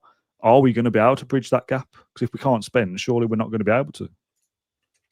Yeah, I look at the UEFA rules with the Super League tinted glasses on. I think it's fair to say in terms of the way you look at those rules. But I think we can go all out. But the truth is, people say, "Oh, we'll just take the 6 points." The irony is that if you just said we'd have had 0 points in the first 3 games, I would not be taking that option anytime soon. With how tight I think the league will be this season as a whole. So from that side of things, absolutely not. Do not want the idea of us blowing it. But to be tied to these rules on the wage turnover point of view is nuts to me. It's not like we've gone out and spent hundreds of millions with no return here. We're in a good net position up until the Jack Grealish fee dropped off. Even 2 years ago, probably it had dropped off. And ironically, it's fair since then we've not really sold anyone of note in that time from high value. Douglas Luiz went cheaper than we would have wanted. I suppose. Yeah. So from that side of things, I sort of get it, but we can go over this ground all we want. We know full well what UEFA are doing with these rules. It doesn't take Einstein to work this one out, does it? So we can moan about it all we want, but we are where we are in that sense. And perhaps we should have boxed a bit smarter a few years ago. And in truth, Monchi is going to be judged on a lot of what the end of this window looks like this time next year if we're still paying the price for it. Because you could argue Newcastle, despite them paying for the price for it last year, you could argue this window they've been paying for the price for it as well. I'd hardly say they've set the world alight. I know they've broken their record transfer. It's that money, isn't it? What they've spent. ESAC money, so it's not like it's a net negative position they're in there. So I'd still argue Newcastle are still feeling the full effects of going big a few years ago and still paying the consequences there. So for us, from that side of things, I think we've got to box smarter, and I don't think we've boxed smart enough for a long time at this point, to be honest, transfer-wise, in terms of fees and some of the money you hear quoted about a player's been on. It's astronomical amounts. It's not the fees Villa should be at, but that's with the position we've backed ourselves into. Yeah. Oh, there's a comment from Kennel195 says the best analogy I've seen for PSR is it's like the Premier League have started a game of Monopoly, but they've given out the hotels and banks to the top 6 already. We got a Monopoly analogy not that long ago, actually. Like, it's unfair. I've already got all the properties. I'm obviously going to win. So yeah, I think we might have talked about that before. Jim says, hello from the USA. Hello. First time watching as well. Typically listen in the car or walking the dog. I love that. First time watchers. It's really interesting. Our analytics show that our audience is pretty split 50-50 between video and audio. So yeah, interesting that there's a few first time watchers. This podcasty bit won't actually go out on Spotify, etc., by the way, because who's going to listen to a 3-hour podcast, right? So that it's going to be condensed down to the final bit where we like actually debrief the window. This is more of a kind of fluid live situation with Q&A and bits and pieces as well. No trivia for you though, Matt. Luckily you've got away with that one. Gareth says with a $4.99 donation, thank you, Gareth. Like in the last January window, do we make big moves in January instead? As under SCR, salary counts as half of the financial year, so 100k would count as 50. I'm going to be honest with you, Gareth. I don't know if that's true. Maybe it sounds good, but I don't know if that's true or not. If it does, it would make sense, right? That would be prorated. I mean, if we're looking at like that, surely the transfer fees halved over that season then, which it wouldn't be. No, the financial year doesn't quite work like that. I'm not convinced on that, but I may have my hand be totally wrong there. Yeah, but I mean, if that is true, that would obviously help. But it sounds a little bit wishy-washy and like that. It sounds like a good idea, but I don't know whether that's true or not. No, I think to be fair, last January was an anomaly in the sense that we went for that boom or bust approach. Yeah. And partly why we're paying the consequences a bit now. And obviously the net spend from a few years ago is the real humdinger at the moment in terms of Gerrard's spending and that dropping off after this year. But reality is we went boom or bust in the January window to bring Rashford and Asensio in like we did. And I think it's a very good job we didn't opt to make that Rashford deal permanent or Asensio to a degree, to be honest. Yeah. Just tuned in, says Turbo Fatty. Good stuff, but I never knew Jamie Theakston was such an expert on the Villa. Is that look-alike for you? Jamie Theakston? I'm not Theakston, taking right? that one. He's about 30 years older than me, isn't he? And I don't think he's that much older, to be fair, but he's 54. He's 40 at least, isn't he? So he's got, 15 years, not 15 years, 12, 13 years on me. How old are you now? 28. You're 28. Wow. Of paper round. So How old were you when we started the Villa View? 18? 19. Just turned 19. Wow. Yeah. Long time ago. Depressing, isn't it? I mean, it's 10 years, isn't it? It would have been January 2016. It would have been, yeah. So it's been 10 years of it. Yeah. January 2026 will be 10 years of doing YouTube Villa stuff. Oh, it's wild, isn't it? 10 years. Yeah. Wow, what a long time. Right. Sarah says, I listen to a lot of 3-hour podcasts, but I'm not a typical football fan. I mean, we can upload the whole thing, but I just feel it's going to be quite a lot and it's going to be so messy. Like it's so all over the place, really. So that's not the intention, which is why there's still a lot of people watching, I guess. But I'm enjoying it. It's good. Pete says, Dan, you look like the guy that's on Saturday nights. Used to be on Biker Grove. What? One of Ant or Deck? I assume Ant because I've got a big head, which fine, whatever. I don't mind. Yeah, whatever. Engine 9 says, back on track, please. Can we get Matt Lynch's opinion on Emi Martinez? So I said we're not going to keep talking about it, but obviously we've got different guests, so it's different opinions. Now, the Instagram post that people were referring to was 27 minutes ago. I'm going to hold it up on screen. I probably shouldn't really be allowed to do this, but here we are. You see that? So he's like posing with his fingers out. He's got an Argentina emoji. You love hands one. And people are saying it's a little twerking gif. So I'm going to hold it up there. You can kind of make out for yourself what that is. That's weird, isn't it? What are you doing, mate? What do you think? I'd try not to read into social posts anymore, to be honest. I don't think, because ironically last night I was looking at Luca Dean's post and thought it was a bit tone deaf, but in the same breath as that, is he actually sticking his proverbial middle finger to Emi Martinez with the post as well? So I sort of went in a bit of a rabbit hole at that point and kept an eye on other posts and concluded he was just posting normally. So I didn't really think anything of that. My thoughts on the post are it's stupid, but footballers and social media are never a good mix. Famous people and social media generally aren't a good mix. So I'm overly concerned about that. It is tone deaf, and I wonder what environments he'll be walking back to when he walks back into Villa Park, because I think Tyrone Mings' his words were quite strong last night in particular in regards to the players that want to be here at the end of the window on that line. So from that side of things, I think it's very interesting to see what will happen when we come back and play Everton. Is it Bizot or is it Martinez that's in goal? Big decision there. I think the trouble is the narrative that has been sown now makes it very difficult for him to walk back into Villa Park and not be jeered, in truth, which is a sad situation to be in, but it's quite clear he's been trying to engineer this move for a while, which is really disappointing, but he's given us a lot. But as I said last night on Blue Sky that, in truth, we've given him this platform to become a multiple Copa America winner, Golden Glove winner, Yashin Award winner, World Cup winner. And to repay us in a way that means he's been engineering a move since January seems bonkers to me, considering I'd argue he's over his peak period at the moment. I don't think he's been anything that's lit up the world in the last 12 months by any means. I think in reality, he's been on a downward spiral. So I'm glad Bizot's through the door anyway, because I think he needed that level of competition. It was clear that he didn't think much of Robin Olsen in terms of competition for spaces. So to have someone that could genuinely take those gloves from him, I think that's probably the shock or wake-up call he needs if he's going to stick around. But I'd welcome him back with open arms if he holds his hands up and says, look, I was wrong, whatever it might be. But just don't close the door on the way out. Close the door on the way out even, when he does go, because it's quite clear he'll be away sooner rather than later. Yeah. I mean, that Instagram post will obviously divide people's opinions. Some people think it's completely pointless and irrelevant. Others will see it as a serious thing.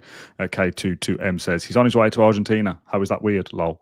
I just think the timing's strange. Like, why do anything? Okay, you're on the way to Argentina, but tweet that tomorrow then, or the day after. Yeah. Like, I suppose you can't do that on the way, but a picture of him in Argentina on Wednesday is very different to doing it now when the deadline is still open. And he's not going to go anywhere, right? He's still going to be a Villa player when this deadline closes. But all the talk has been about him, Man United, Villa, Galatasaray, all sorts, Saudi. Just stay out of it. There's no need for you to come on and do anything. You know that it's going to cause headlines, it's going to cause chat, it's going to cause fanfare, whatever you want to call it. So you kind of play into the gallery a little bit by doing that. I feel like you like the attention, maybe you want to be the talk of the town. Like, you're a Villa player still. You don't want to be. You're going to have to suck it up and get on with it. I think the dynamic in the dressing room is going to be really interesting. Obviously, the Tyrone Mings comments on last night, everyone's going on about, paraphrasing, but if you don't want to be here, kind of get on with it, kind of thing. Although those that are here, you need to kind of crack on or whatever. What happens that? How are those bridges rebuilt? Is it good performances? Is that the easiest way of doing it? Playing well? I think so. But I think more to the point is that footballers are a fickle bunch anyway. You look at some of the comments that the Newcastle players made about Isak in terms of they'd welcome him back with open arms and all that stuff. In reality, at the time, they would probably not be too best pleased with him because he's abandoned ship at the start of the season. But in reality, they're all going to be friends again. And I'm sure when Newcastle play Liverpool next time around, he'll be stood there on the pitch shaking hands with Sandro Tonali and Bruno Guimaraes at the end of the game, etc., etc. And I think it'll be the exact same in terms of Emi coming back into the fold. I think they're all professionals in the day, and they'll put their differences to one side. I'm sure a lot of them would do the same if the opportunity came, in truth, because that's the nature of football, and football has been all fickle. Mm. Yeah, I mean, Sean just said Yuri's Instagram post is what you want to see, which I've not seen it. Emi's post just says, I care more about Argentina than Villa. When it is the international break, it's not like he's just gone there on holiday and we've got a game on Thursday. Like, he has got to go over there. That's obviously fine. It's part of his job, right? So, whatever. Julie says, are we putting 2 and 2 together and coming up with 10? So much speculation. And realistically, we know nothing. Yeah. He wants to leave. We do know that. That is an absolute fact. He's changed his agent to George Mendes. You do that for one reason. Get me out of this club. I want to move. Get me a better deal, whatever. It's been going on for a long time. He wanted Man United. He wanted to leave. There was talk about Atletico Madrid at the end of the season.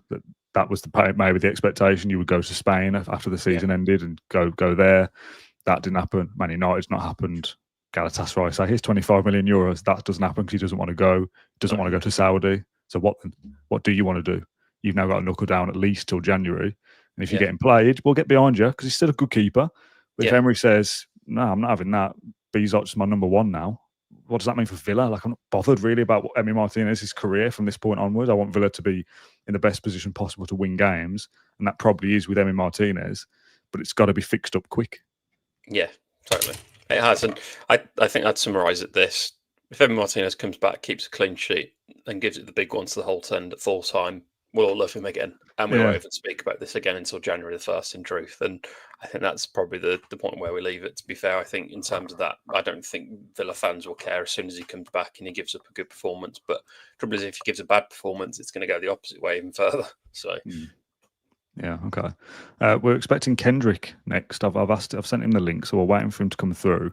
If you had to summarise, Matt, your kind of thoughts on this window as a whole, obviously it's not over just yet, but we're expecting Elliott and Sancho to be announced before 7 o'clock or before the deadline. It might be after 7, I guess, but they'll be done as completed deals.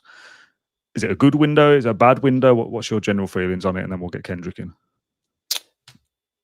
Good. The reason why I say that is we've been under the cosh from the get-go with this window.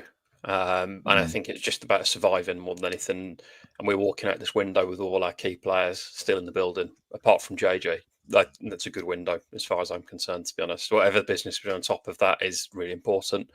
And we'll wrap it up nicely with Harvey Elliott, hopefully. Yeah. Okay. Nice. Well, Kendrick is in the waiting room. Matt, I'm going to say goodbye to you. I'm going to press a few buttons and hopefully do it properly. Thank you very much for joining us. We'll catch up again soon. Thanks for coming on. Where's the button? That one. Right, okay. Am I going to do this properly? Who knows? I say goodbye to Matt Lynch and hello to Matt Kendrick. Almost so very smooth. How are you, Kendrick? All right? It's like from Jamie Theakston to Kendrick Lamar. He won one quick flick of a button. I'm all right, man. Yeah, better than I was when we spoke at whatever time it was. 11 o'clock, half 11 last night. So, what's the general mood of the masses? Well, have you been watching? Have you watched any of it? I watched a little. Well, I watched him being called Jamie Theakston, so I've clearly watched some of it. We played your NordVPN on the bus advert before. Brought that back. It's a classic. I get royalties every time you play that. I get 11 pence. Oh dear! What about my voiceover? Oh, Baldy, shift it. Right. Let's have a little bit of nonsense, shall we? We're obviously going to talk about the football. We're going to talk about the transfers. We're not going to talk about Crystal Palace at all. The mood is definitely better now than it was yesterday, from myself personally speaking, and from the fan base, I think. I don't think we were expecting to be as busy as we were. Obviously, Emery said he wanted 2 or 3. Lindelof was one of those, and Sancho was expected to be the other. The Elliott deals kind of progressed probably quicker than we maybe realised. Maybe Isak going to Liverpool triggers, okay, well, we now need to shift another one. Elliott can go. There were links earlier in the summer. Liverpool wanted 50 million. They've now accepted a loan with an obligation of 30 odd. So things change. Villa have benefited by waiting till deadline day to get that done. Sometimes it goes the other way and you get ripped off. Sometimes you actually end up with a better deal. So he's a kind of... I think it was Rob Warner that was talking about transfers, that when you're a club that doesn't win trophies or win games consistently, which we have been, we've won a lot of games obviously over the last couple of years, transfers for the fans are your like hope, aren't they? It's, this could be amazing. He could be brilliant for us. And Sancho's whatever, Lindelof definitely isn't that. But Elliott is like, that we needed that lift as a fan base, and as a squad, they'll need that as well. As a good young player there, it's an obligation to buy, so he knows he's settled. That it's a financial thing, that it's not a transfer fee now, but he knows he's here now and for his contract, in theory. So that's a nice little lift, and I think everyone's felt that. It's a long-winded question, wasn't it? It wasn't really a question. I've got 3 hours to fill, mate. I've got to keep going. I think you got to look at it. Will we look more likely to score a goal against Everton in whatever it is, 12 days time or whatever, than we did against Crystal Palace? Hopefully, yes. Given that, I know the Sancho factor. People, I don't know. I think there's a lot of negativity towards Sancho. I think we're still waiting for him to really recapture what he's capable of. But we've said the same about Marcus Rashford, didn't we? And then we enjoyed a couple of months with him. I think Elliott, he's really exciting. It wasn't something that I kind of contemplated early in the summer because I didn't think it was possible. Listen, we got to wait until we see him wearing a Villa shirt and being out on the pitch. But I'm in a lot better frame of mind than I was, like I said yesterday. And I think, we'll talk about Martinez, I'm sure, unless people are bored of it by now. But I am, because I've done it 3 times already, but you're more than welcome to talk about him. it reminds me of, this is a really horrible example, but I might have told this story before. I used to, just in terms of your kind of fatigue, I used to work in a news agency in Rowley Regis, and I was there like about 5 a.m. in the morning, and all the early editions were coming in on the day that Princess Diana was killed. And like people were finding out it was kind of not, must have been kind of pre-internet or very early days of the internet. People were coming in, and by the time I've been doing it 3 hours, I mean, I'm still a compassionate guy, but I was like, I know, I've been selling newspapers for the last 3 hours, and it probably you must be getting that. I mean, a very, very different example. But before we started at 5, I mean, it's 6:30 almost. Wow. It was Rob Warner. He says, yeah, it was me talking about transfers being like trophies. Yeah, giving you that hope of expectation. When we started, there was a couple of chats coming through, and one of them was like, have you seen we've been linked with Harvey Elliott? It's like, yeah, we did a podcast about it this morning. I just like that everyone's obviously experiences things differently. Maybe that person has just woke up and just seen it. So yeah, not a comparable example, but near enough. What was the question anyway? I can't remember. Just talk about Martinez. You have your say then. You have your bit on it, because we didn't touch on it last night to an extent, did we? Because we thought, well, he probably will leave. Now he isn't.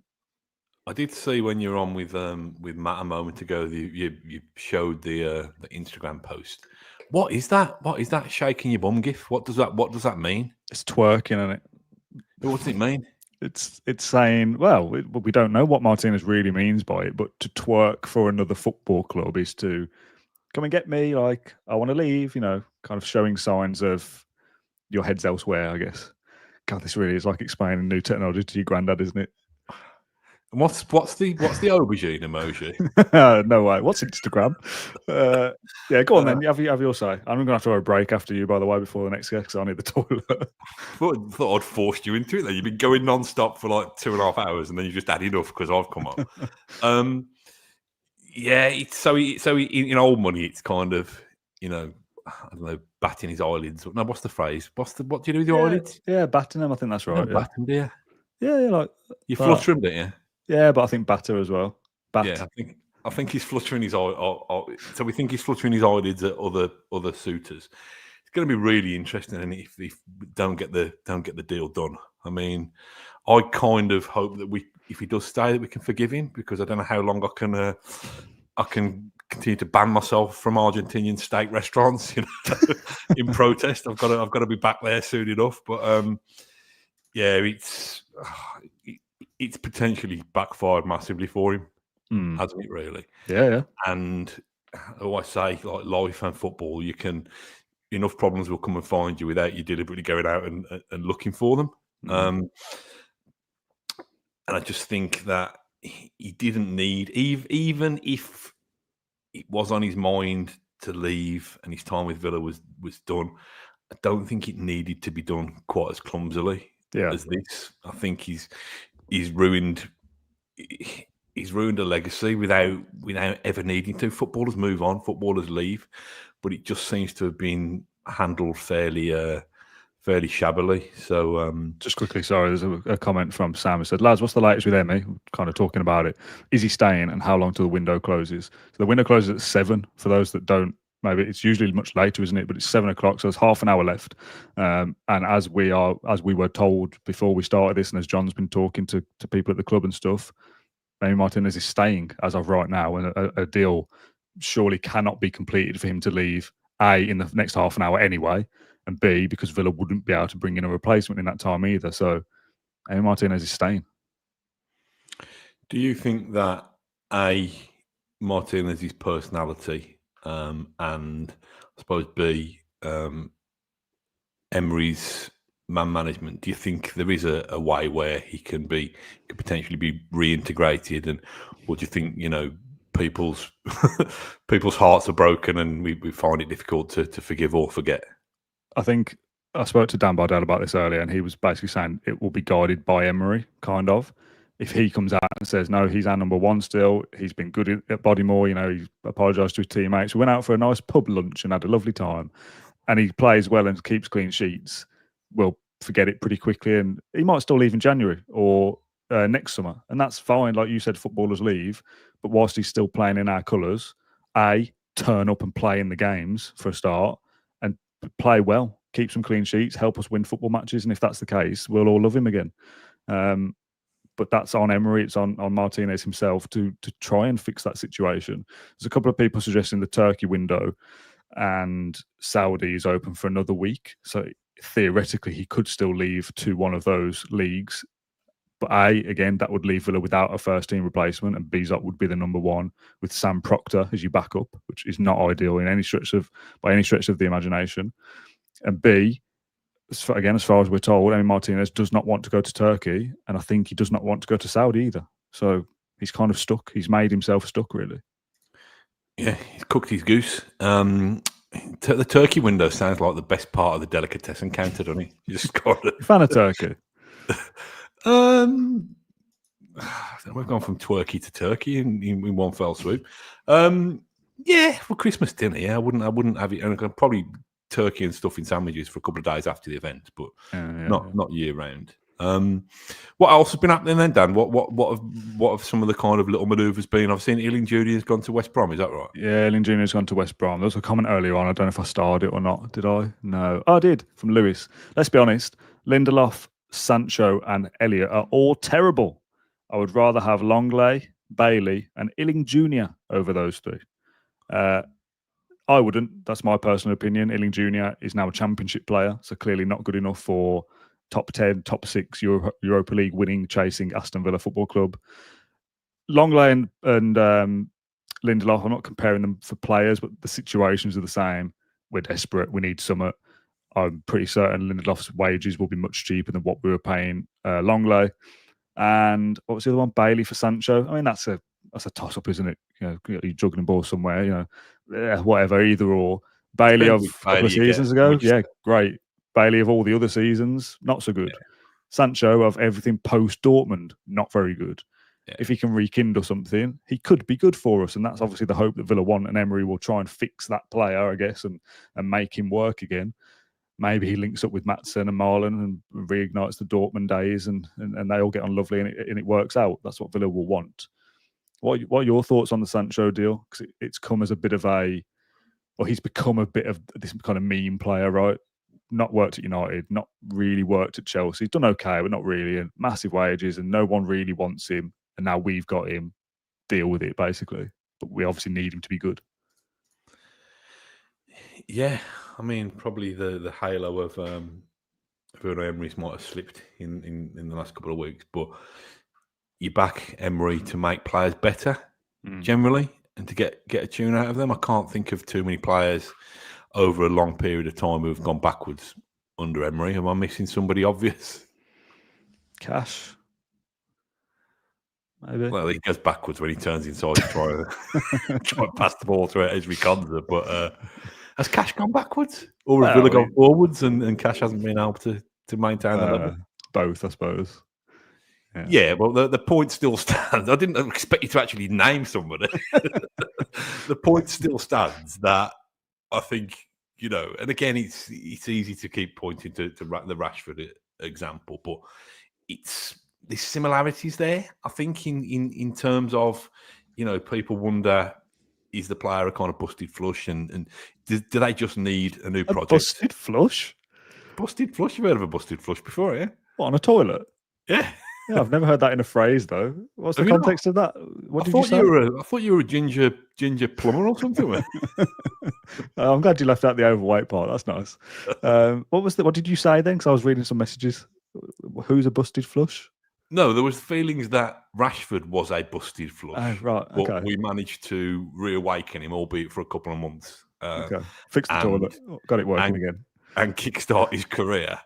And who's to say we can't do this and do the same with Sancho? That's me being a very glass half full person for a change. You can tell I've been doing. Well, I say we. You haven't. You've done 10 minutes. It's a poker term. Something to do with toilets. Well, I don't know. You said it was to do with toilets. I just presumed that a busted flush, a busted toilet flusher. Yeah, of course, a poker term to go bust a flush, a hand. Yeah, of course. Wow, how silly is that? That's Your dad actually came to my house about 3 months ago to fix my busted flush, didn't he? That's what I was thinking of. Yeah, I thought it was a toilet thing. I've not played poker for a long time, but obviously it's that. Wow, that's funny. Sancho, then, any good or not? Come on, Matt. You didn't think it was a toilet. I've got no idea, Dave Mack, whether it was a toilet or not. I'm just here to fill time before we get somebody else on. Well, I've just answered you about Sancho. What more do you want?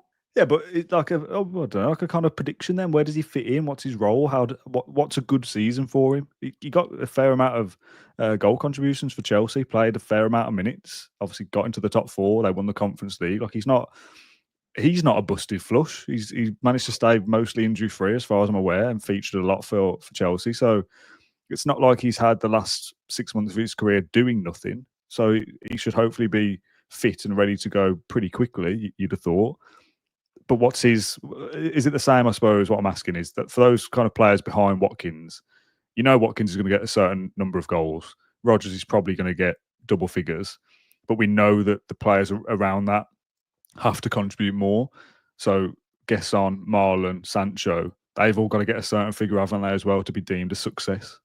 Yeah, well, I suppose it depends on how much they're rotated and how much football they play. But you'd like to think that anybody who occupies the 3 positions behind Ollie Watkins for an amount of time is going to try and get you somewhere near 10 goals and 10 assists. Now, that's probably me being greedy, but we've got 0 goals, 0 assists so far this season. But I'm actually quite excited about it, Dan, because neither of these have been officially confirmed yet, have they? Sancho and Elliott, no, not yet. And I would... Sorry, I was about to cough. I would potentially not even expect them to be announced before 7. And that's not to say that deals aren't done. Deals can be finished afterwards and then announced much later. So I think, well, Dan said before, we think Sancho's done. Like it's to be confirmed. Elliott, I think, is progressing.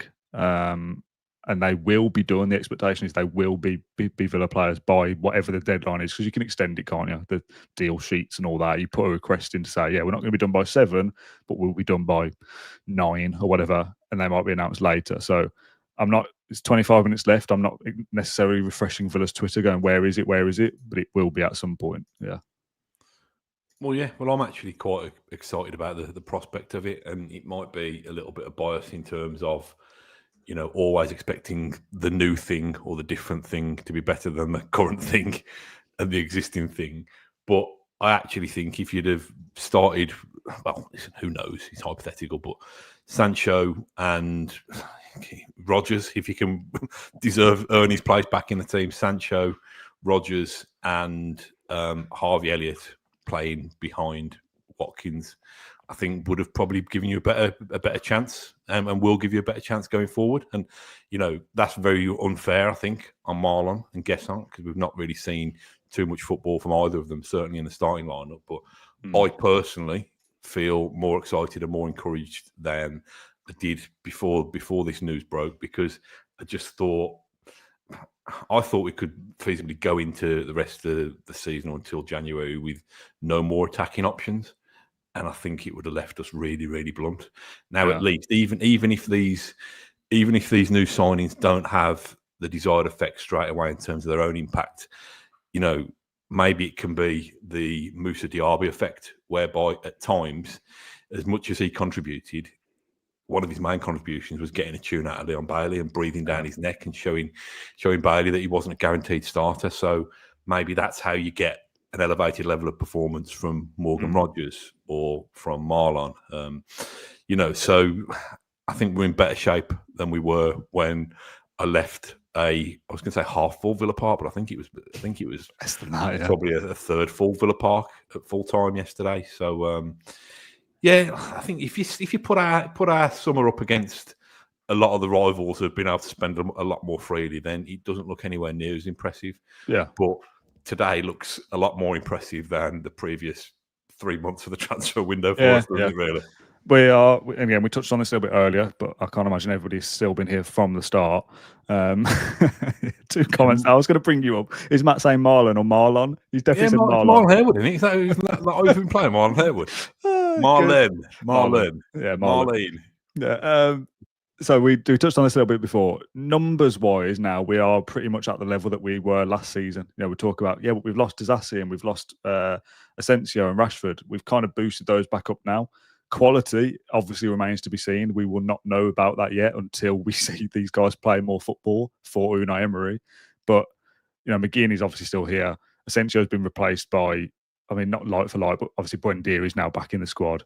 Bailey for Gesson, Ramsey out for Sancho, Lindelof for Disasi. Like the bodies are now back. The kind of we have a good sized squad that I think is something good to work with. But again, is the quality is good? Will Rashford be as effective as Asensio? No. Will Sancho be as effective as Rashford? Will Elliott be as effective as Asensio? I need a break soon. I think that will remain to be seen. Right? I'm laughing at you struggling after trying to keep the show on the road. You've done well, mate. Actually, I think. Thanks. I can't even think and speak at the same time. But you've been lining up guests, you know, putting my advert on, all the things that the audience want. I'm just looking at these comments. People slagging off my pronunciation. I've already come on here to. It happens, mate. Anyway, was there a question in there? I can't remember. Just the bodies are there, but we need to see if the quality is as good as what we had last year. Yes, I agree. I mean, so I'm not going to really expand on that point. I agree with what you said. We do need to see that. Question back at you is, okay, then if you run through the positions on our team, where do you think is the biggest area of concern? Because I actually quite like the fact of Tielemans and, well, that engine room we know strong, don't we? We can have Tielemans in there, we can have Kamara in there, we can have Onana in there, we can have McGinn in there. We've now got options, probably the three behind the front man. I'm not sure we've really got much in depth to replace Ollie Watkins. So are we looking back? We're probably looking at the goalkeeper position, depending on what happens there. You know, the perennial, we need to upgrade our right back, which probably, that argument probably grew a few more, a few more dissenters or whatever yesterday. Just on that quickly, I don't really think we spoke about it loads on the post-match show. The fella sitting next to me says the pass from Cash wasn't great, and we've seen him do things like that before. But he must be like the most unlucky player in the world because he's always punished. He can make a wayward pass and get away with it a lot of the times. He's done it at United last season. He did it for one of the early games this season. He's done it again last night, and we always concede off the back of it as well. And that's like an extra kick in the teeth. Even when he makes a mistake, it's always punished, and that is a bit unfortunate. But it's less likely to happen if you stop making mistakes. Yeah, it's been like certainly the last two home games have been a kind of cash and Conser catastrophe partnership, hasn't it? Really, we obviously got the Cash's terrible cross led to the breakaway that got Conser sent off, or Conser got himself sent off, and then Cash is just. Is he being punished because he's doing it more often than his teammates, though, Dan? Do you know what I mean? Kind of law of averages potentially, but I'm not excusing his poor play, by the way. Yeah, Conser's worried me a little bit because Conser, the beauty of Ezri Konsa in recent years has been he's almost kind of slipped under the radar because you don't see much drama with him. You don't notice him really in a way because he's been so effective and so cool and calm, if you like. But we're starting to notice him now for the wrong reasons. And as much as Cash has given that ball away and conceded possession, Konsa, I mean, I've watched it back once, but I've not watched it back in detail. But he probably could have taken a touch, couldn't he? I've not seen it back, to be fair, so I'm not going to comment. But he either takes a touch and deals with it in a more calm way, or he sticks his laces through it and he gets rid of it properly. So I think, I think my nephew keeps saying that we've effectively got near enough the back four that we came up with. At the moment, and our ambitions have changed. Well, not the back four that we came up with, but very early. There was a graphic of the Sky Sports team sheet from the year of the stripy Kazoo shirt, so 2021 maybe, and it was Cash, Konsa, Mings, Dean. Yeah, so very early in the maybe Premier League. Premier League journey, shall we say, and our ambitions and our expectations and the levels that we need to reach have obviously moved on a lot since then. And I think this is going to be a pivotal season for lots of reasons, but I think it could underpin the changing of the guard in terms of your Mings, your McGinn, obviously Martinez might be gone by, the next 15 minutes, 16 minutes, but I doubt it. So I think it's going to be, I think we're going to probably have to see more. We're going to have to see a lot more surgery next summer than we've been able to see this summer, I think. Yeah. We're going to wrap up with you shortly. Rusty B says, when is Max Stokes on? He's next. He's going to see in the deadline, but I don't think there's going to be anything dramatic happening at 7 o'clock, to be perfectly honest. Just a few comments then, quickly. Harry says, first time I've watched a podcast of this length and I'm enjoying it, liking all the different opinions from different guests. Finn says, will this be uploaded to the channel once it's over? Yes, the whole thing will be available on YouTube. I'm considering doing the last part as a podcast. Me and John are going to debrief the window when it's actually properly finished, and that will be the podcast, because I don't think anyone will listen to all of this. And if they want to, they're just going to have to come back to YouTube. Duffmeister says, Rolo, our very own Jim White transfer deadline day host. Matt, can you please get him a yellow tie for January? I did think about the yellow tie, but I would have to have bought it. And I thought, I'm not going that far. My thinking with this, though, was Sky's deadline day, or whatever media you want to consume this evening, they're not going to talk about Villa loads. So let's do our own version. Let's have a big old fat chat about Villa for 3 hours. So that's what we've done. And to finish your segment, Matt, from Ash Villa, continuing from the Jamie Theakston comparison, does anyone else think Matt looks like Harry Hill with a hangover? Just Harry Hill would have been one thing, but the hangover as well. Isn't Harry Hill a doctor by trade or something? He could probably cure his own hangover, couldn't he? Oh, dear, I didn't know that. Yeah, I think so. Yeah. Well, yeah, I do look like Harry Hill, but I haven't got a hangover. I'm just generally jaded by life. Fair enough. Right, what we're going to try and do next is play, not an advert, it's just going to be a holding screen saying we'll be back in a minute. I need to go to the toilet, brutally honest. I need to fill up my water bottle, and then we'll come back with Max Stokes. Don't go anywhere. We'll literally be about 2 minutes, okay? Right, we'll see you in a sec. You can leave now, Matt. Thank you very much for joining us.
look at that. Oh, no.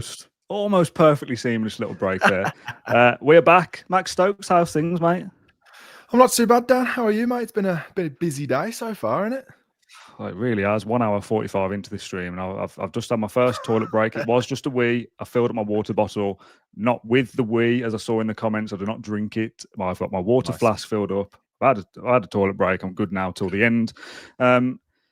It's been good. It's been a good chat. We were saying just before you came on that, the premise was Sky Sports aren't going to talk much about Villa, obviously, are they? There's bits going on, but this is more so for us to have a proper chat about the Villa for a few hours. So kind of our thoughts on the whole shebang. We'll start with that. This deadline day, probably more active than we most expected. It's been a more exciting one, I guess. How do you assess the deals that are on the verge of being completed? I think it's pretty good. I'm pretty happy. I think I've been in the office all day, so I haven't been in the loop as I think most people. But I think in terms of how I expected today to go, for example, when I was stood in Villa Park last night, I don't think we can argue too much with what we've got done today. Yeah. We can go through specifics if you want to, but I think overall I'm pretty happy, to be honest. Let's go through specifics then. You've got your half an hour slot here. What do you make of the Sancho deal, first of all? It's hard because I can't claim to have watched him at Chelsea too much, so it's hard to kind of judge what we're sort of getting. It's difficult. Who knows what Sancho's going to come into Villa? Is it going to be the Chelsea one, the United one, the Dortmund one? I don't know. He's got hopefully the Dortmund one. Well, let's hope so. He's got a couple of players here already, hasn't he? That he knows obviously from Dortmund and Maatsen and Marlon. So hopefully that helps. And we've got a manager in Unai Emery who rescues lost souls, doesn't he? So fingers crossed he can get a job done. And if it's a case like the Rashford deal where he's off somewhere else in a year's time, I don't really care at this point, to be honest. If he's done well for Villa and he goes in 12 months somewhere else, I don't really care. I'll be happy. Yeah, it's an interesting one. I spoke to Matt Law earlier, and we were having a conversation. Obviously, covers Chelsea for the Guardian, is it? Telegraph. He said, I'm happy for you to kind of share this information as well. I'm not going to read it word for word, but he was effectively saying that he gets a bit of a bad rap, Sancho, from external fans, I guess you'd call it. That I don't know whether you remember, and I am absolutely repeating myself here for those that have watched the whole thing. That the kind of talk around him was, well, Chelsea don't want him so much that they've cancelled the obligation and had to pay a fine to do that. They don't want him that badly. What's going on here? Matt said that he actually played relatively well for Chelsea, featured in a fair amount of games. I think it was 40-odd, 15 or so goal contributions throughout the season. Pretty good, actually, and did a job. Wasn't a problem. Trained hard, no attitude problems, the things that you hear about him. And yeah, he probably has got problems at United, but so did Rashford. And he turned out to be a pretty good egg at Villa. So I'm not judging him on his United conduct, although you want players to be nice and respectful and all these things. But sometimes it is just a difficult period for players. And that the situation with Chelsea was that they offered him a deal to stay, probably half of his salary that he's got at Manchester United. And the deal had a deadline for that obligation to come into effect. Because they couldn't agree on a deal, they had to pay that fine to cancel that deal. So it wasn't that they didn't want him. They just couldn't agree on terms that suited the club. He's on 200 grand a week at Man United, not 300. Chelsea wanted to pay about half of that. It's apparently that Villa are going to pay 80%, so that's 160k, which is a lot of money.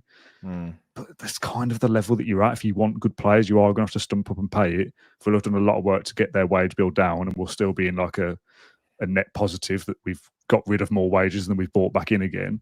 But for that kind of money, you've got to deliver, haven't you? And quickly. Yeah, it's hard to kind of assess things because all you see is the sort of social media fan, isn't it? And it's like the social media hysteria. And I think over the last, all summer, it's been clambering for any sort of players. But then you get someone of the caliber of Jadon Sancho and it's like, oh, I don't want him. It's like the bloke's got Premier League experience. He's got European experience. And if we can get 80% of the Champions League Jadon Sancho at Villa in the Europa League, I think that's decent. Whether he's going to be one to start every week, I don't know, but he's an option, and I'm pretty happy with it, to be honest. Yeah. What about the Elliott deal? I like that. That's not come out of nowhere. There was a few links earlier in the summer, but I think Liverpool wanted 50 million. Obviously, the deal is now a loan with an obligation for much less money than that. That feels like a nice deal, doesn't it? That actually feels like, that's a proper business of a club that's going in the right direction. I really like that. I really, really like it. He's had a few really decent moments in a Liverpool shirt. I think it's really going to be hard for him to become a mainstay in that team, especially with the position he plays. It's just not going to happen. But obviously, was it Player of the Tournament in the under-21s? this summer.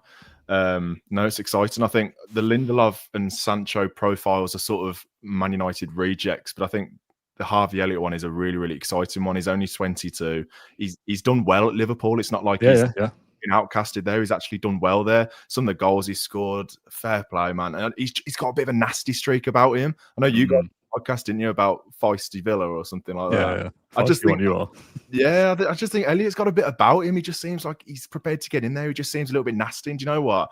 First 3 games of the season, that's what we've been missing. So I'm excited for that. Really, really excited. Yeah, it's going to be interesting to see how it pans out. Again, I've kind of said earlier on the podcast we did this morning, actually, that he's not in a crossroads in his career because he's 22. But you're the Liverpool boy. You're now not really going to be playing in that team very much because they're Liverpool. So it's now on you to go and grasp a new opportunity. And that's what he's doing. He's going out to a different club.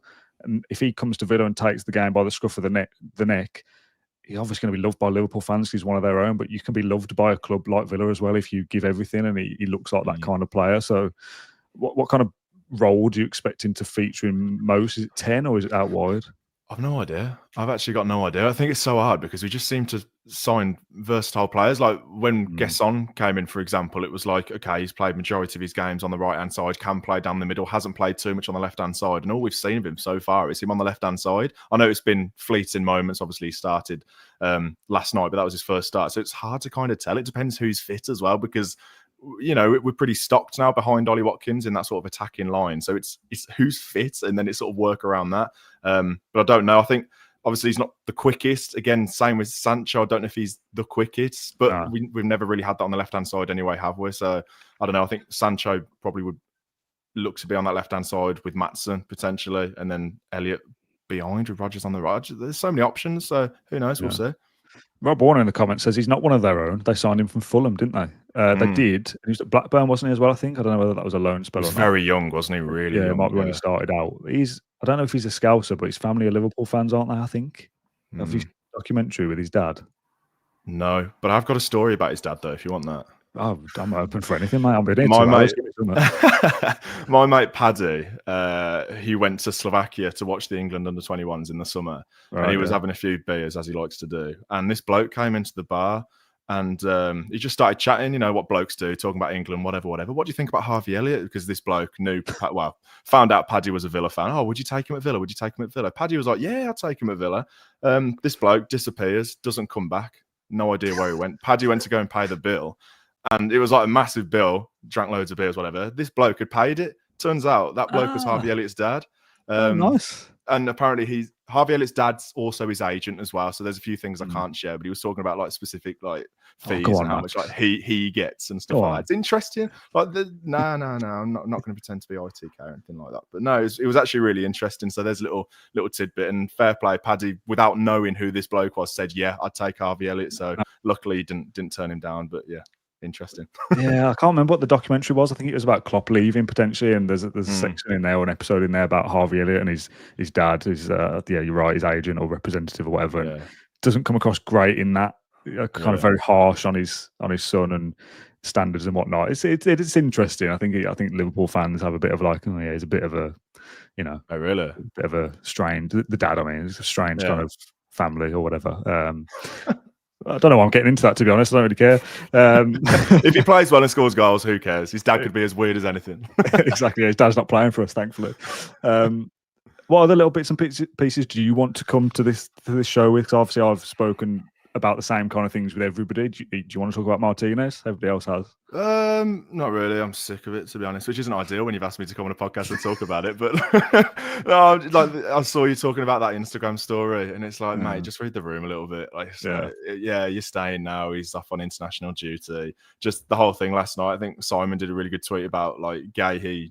He's obviously gone today, but he started last night, performed really well, scored a screamer. It's like, come on, there's ways to do it. I think there's obviously been loads of talk about Isak and Visser in the wider sort of football media and how they've handled things. It's been like the trend this summer, hasn't it? Yeah. Like, obviously, once Isak does it, players are like, oh, I could do that because it works. Well, maybe. They've all got their way so far, apart from Martínez.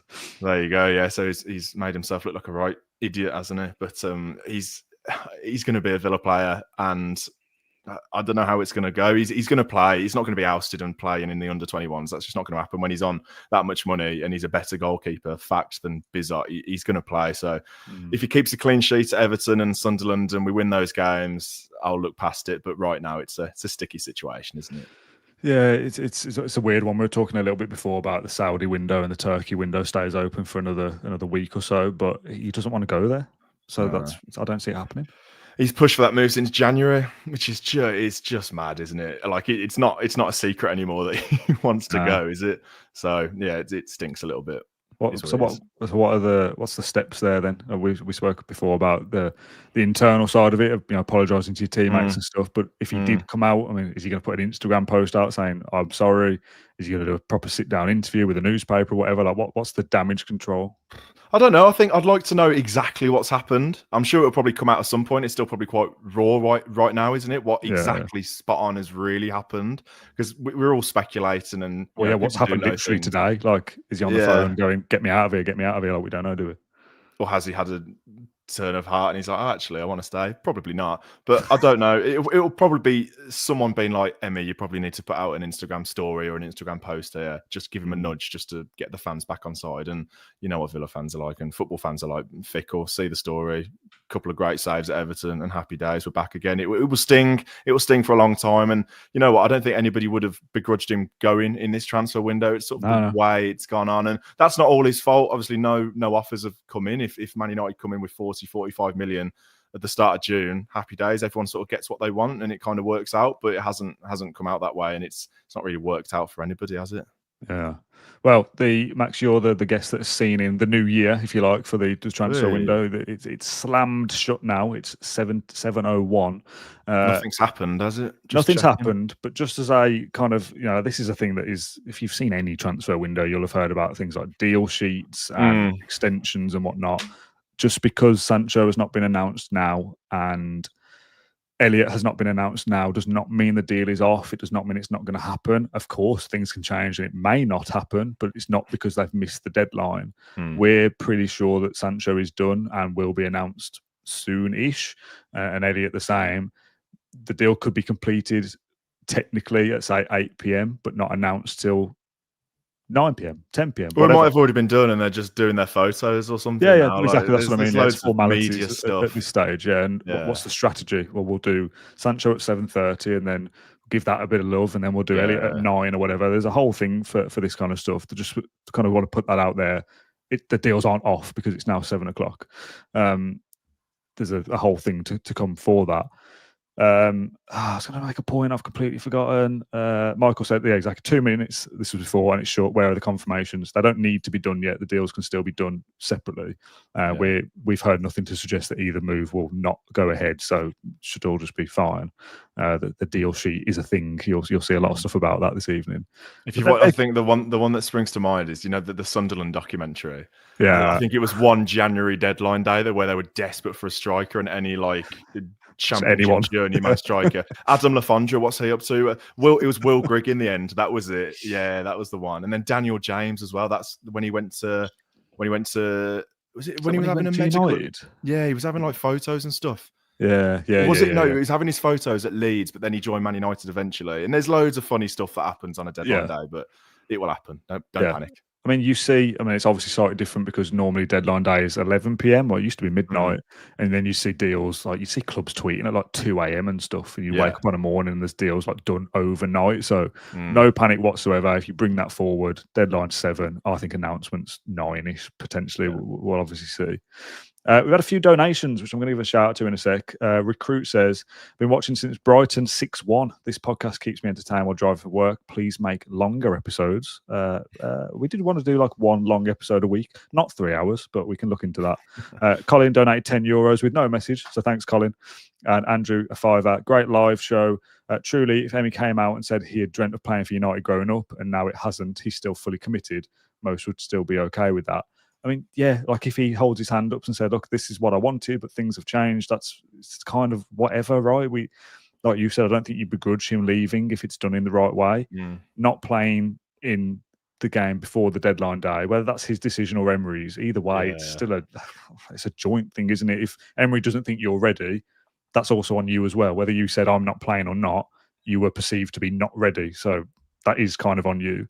So that leaves a sour taste in the mouth. And then you think, oh, he's going then. 24 hours later, he's still here. It's a very odd situation. That's been like the biggest talking point of this window. I've just said it for weeks. I just can't wait for the transfer window to close and just we know what we've got. We can just focus on that because it just feels like the team. I don't want to talk about the games at all, but it just feels like the team, they're hungover and it's on their minds. It's like it shouldn't be like that, and it just would have been ideal if the transfer window closed before that Newcastle game, because it just stinks at the moment, and it's just slam it shut tonight. Get those 3 players today over the line, and we're refreshed. It's a bit of a cliche, but new season starts now, right over the international break. A lot of players will go away, but those who don't, get them in, bed them in. And then you've got 2 weeks till Everton, and we'll go again then. And fingers crossed we can score a goal. That'd be good, wouldn't it? Yeah. Oh man, that would be nice, wouldn't it? Scoring a goal, we haven't celebrated yet. It's mad, let's be the first team to score an away goal at Everton's ground. That'd be nice. Oh yeah, nice. Yeah, I'd like that. Just on donations quickly, I'll just put a link in the live chat, and it's in the comments as well, for a family fundraiser that I'm supposed to be helping with. I was supposed to be on a run on Saturday, but my knees are bad. Excuses. They are bad at the moment. I went to physio today, and he basically gave me nothing, so that's good. But my cousin's daughter was born deaf, so we're raising money for the National Deaf Children's Society. So if you do have enjoyed the stream, if you've enjoyed the content, you were going to pop a $5 into this chat or whatever, if you want to go and put a $5 into there as well, no pressure obviously, but that'd be really nice. What was your reaction to Lindelof? Is it the same as everyone else's? When it initially broke, it's like, oh bloody hell, like, is it? Is this the sort of bin that we're sort of diving into find the last minute transfers? But his comments have been all right, to be fair. Like, he seems all right. You know what? He's 31. It's not a bad age. He's got experience in the Premier League. He was at Man United for a hell of a long time. I think he scored against Villa at least once, by the way. So yeah, I think most Man United players have actually. But no, I don't mind it. It's a defender who's got experience in Europe, and it's not like he's not on like a 5-year deal, and it's like, oh my god, this is going to go horribly wrong in 3 or 4 years when he's mid-30s, whatever. He's on 2 years with an option of 1. So I think that's a decent option. Like, is what it is. He's not going to play every week, is he? And I think we were probably having the same conversations when Longley joined, and I actually thought, however expensive Longley was, I actually thought he was pretty decent for us. So we'll see in 12 months or so. But I'm not overwhelmed by it, but here's what it is. This is the situation we're in. I don't mind. Yeah, well, I had a guy at the Villa yesterday go, like, oh, that really tells you how bad our finances are. It's like, yeah, that's kind of the point. It's been like this all summer, where we're operating in windows we probably don't really want to be in. Yeah. I mean, that Canvo would have been decent, that centre. I think has he gone to Palace in the end? Just confirmed, yeah. Like, there's obviously interest in there. He was the first choice, wasn't he? And it's just like, we wouldn't have decided to go, oh, which one should we go for? It was obviously always going to be him. And it's like, this is the situation. And at least it's a body. I'd rather him than no one. Yeah, we said that yesterday when we were doing a little roundup. If it's Sancho or nothing, or Lindelof or nothing, you can't really afford to go with nothing because we'll be massively short. The Sancho one's interesting. That's the one that I'm kind of got my most like skepticism out for, because there's a potential that we could just see what we've seen elsewhere and he not be that good. Big name. I think there's something in Elliott. Like, I think that will work out. Yeah. He seems like a good character, and Sancho might be, by the way. I'm not suggesting he is a troublemaker, but because there is that doubt there, and it's a very easy narrative to peddle, he could be a problem. He might be late to training. The first kind of slip up he does when he posts something on Instagram that we don't like, it's our classic Sancho. That's what we're used to. But I don't really want to see any of that. I kind of want to see the Rashford treatment. Stay away. I'm like, don't do loads of club interviews. Keep your head down and play good football. I think Villa were clever about that, not shoving Rashford in front of a camera. I think he did like one interview after the Preston game where he scored a couple, didn't he? And like, fair enough. With TV, like a TV. It might have been, yeah. But in terms of like Villa stuff, it was nothing really. He had the initial like welcome to Villa interview where every player says the same things. But no, I don't mind it, and I'm going to wheel out another cliche. It's a World Cup year, so if Sancho wants to be in that England plane, then he's got to perform. So there's a rocket up his ass for one. So we'll see. Maybe we'll have a Villa quartet of England players with Rodgers, Elliott, Sancho and Watkins. That'd be nice. That's actually a good point. Yeah, English core up top now. Yeah. That's decent. I like that. Thanks, mate. We've replaced the South American contingent with some English lads. Nice. Support local. Brilliant. A couple more donations. RJ says, just wanted to thank you guys for the stream. Lost my mom recently, and your content has genuinely felt like company. Sorry for your loss, first of all. That is terrible news, and we're glad that we can be some source of comfort for you with our inane ramblings about Aston Villa Football Club. But yeah, thank you very much for the donation and for tuning in. Thanks to Steve, by the way, that donated to the National Deaf Children's Society £30. Thank you very much. That gets me out of a hole of why I'm not running at the weekend. And Recruit says, what current player would you guys get on the back of the third shirt? Ooh, what shirts have you got this year, Max? I've got the home one. Oh, yeah. I've got the home one in long sleeve. Well, I've got both because I'm greedy. No, I know. Someone's doing well. I've actually got quite. I'm going to bring this out. Like, when we did our quiz on my channel when you were sat on the sofa and I had all the shirts behind me. Oh, I don't know what I'm going to do with that one. We'll burn see. it. What that's live what on the fans do, podcast? isn't it? That's what fans do on Twitter, isn't it? When they've got a player they don't like, they burn their shirt. If anybody donates £100 to that charity, the Deaf Children's Charity, I'll burn this Martinez shirt live on stream. I'm joking. That is a joke. I'm not doing that. That will not happen. Also, nice little bit of that at all. No. I do apologise. Nice bit of transfer news, by the way. Bertrand Traore is going to Sunderland. Have you seen that? I've seen it. Yeah, £2.5 million. Be nice to see him back in the Premier League. He will score against Villa. I was just about to say, yeah, he will score in a couple of weeks. He'll be a screamer as well. His only goal of the season, most likely as well. And then he'll get injured. We'll never see him again. Just on the shirts, by the way, I'm obviously wearing last year's one still. Still getting my money out of that one. The home shirt, I think, is the best of the three this year, but it's still really quite similar to this. There's some nice touches on it, and I do like a long sleeve shirt, so I will get it at some stage. The third one, though, I don't know. I've seen it in person a few times now, and I think it's okay, but I'm not blown away to spend 80 quid on it. Put it that way. No, it might be an end of season job. The away one, I'm not. I mean, it's the fact that we managed anyway. It was cursed before the season even started. How does that make any sense? Like, we lost Man United. Did we wear it at Warsaw? I think we did, and then we lost. Then we lost at Rostock as well in it. Obviously, that doesn't mean anything, but it's just like you're seeing that kit and we're losing. The third one, I think, is decent. I like the video. The announcement video is very good. Yes. Very memeable content in there. Yeah. I wonder what the players felt like doing that. Because I know they don't like that kind of stuff. There's an awkwardly long shot on Conce's face. And it's just like an awkwardly long shot that like could have been cut a little bit earlier. So yeah, they probably wouldn't have been buzzing with the direction on that. But no, it's funny. Fair play. We'll answer that question in a sec, but just on kits, nice to talk about something a little bit different. Those goalkeeper ones have been very, very popular by all accounts. I saw a couple at the weekend on Sunday. The black is the best of the two. I've seen a few people compare the purple one to Barney the dinosaur, which is quite funny. But again, nice that it's still a template and it's a goalkeeper kit. And I wouldn't buy a goalkeeper kit personally. I know you've got one there, but that black one is nice as like a bit of almost a fashion piece because it's black and it's a bit more subtle.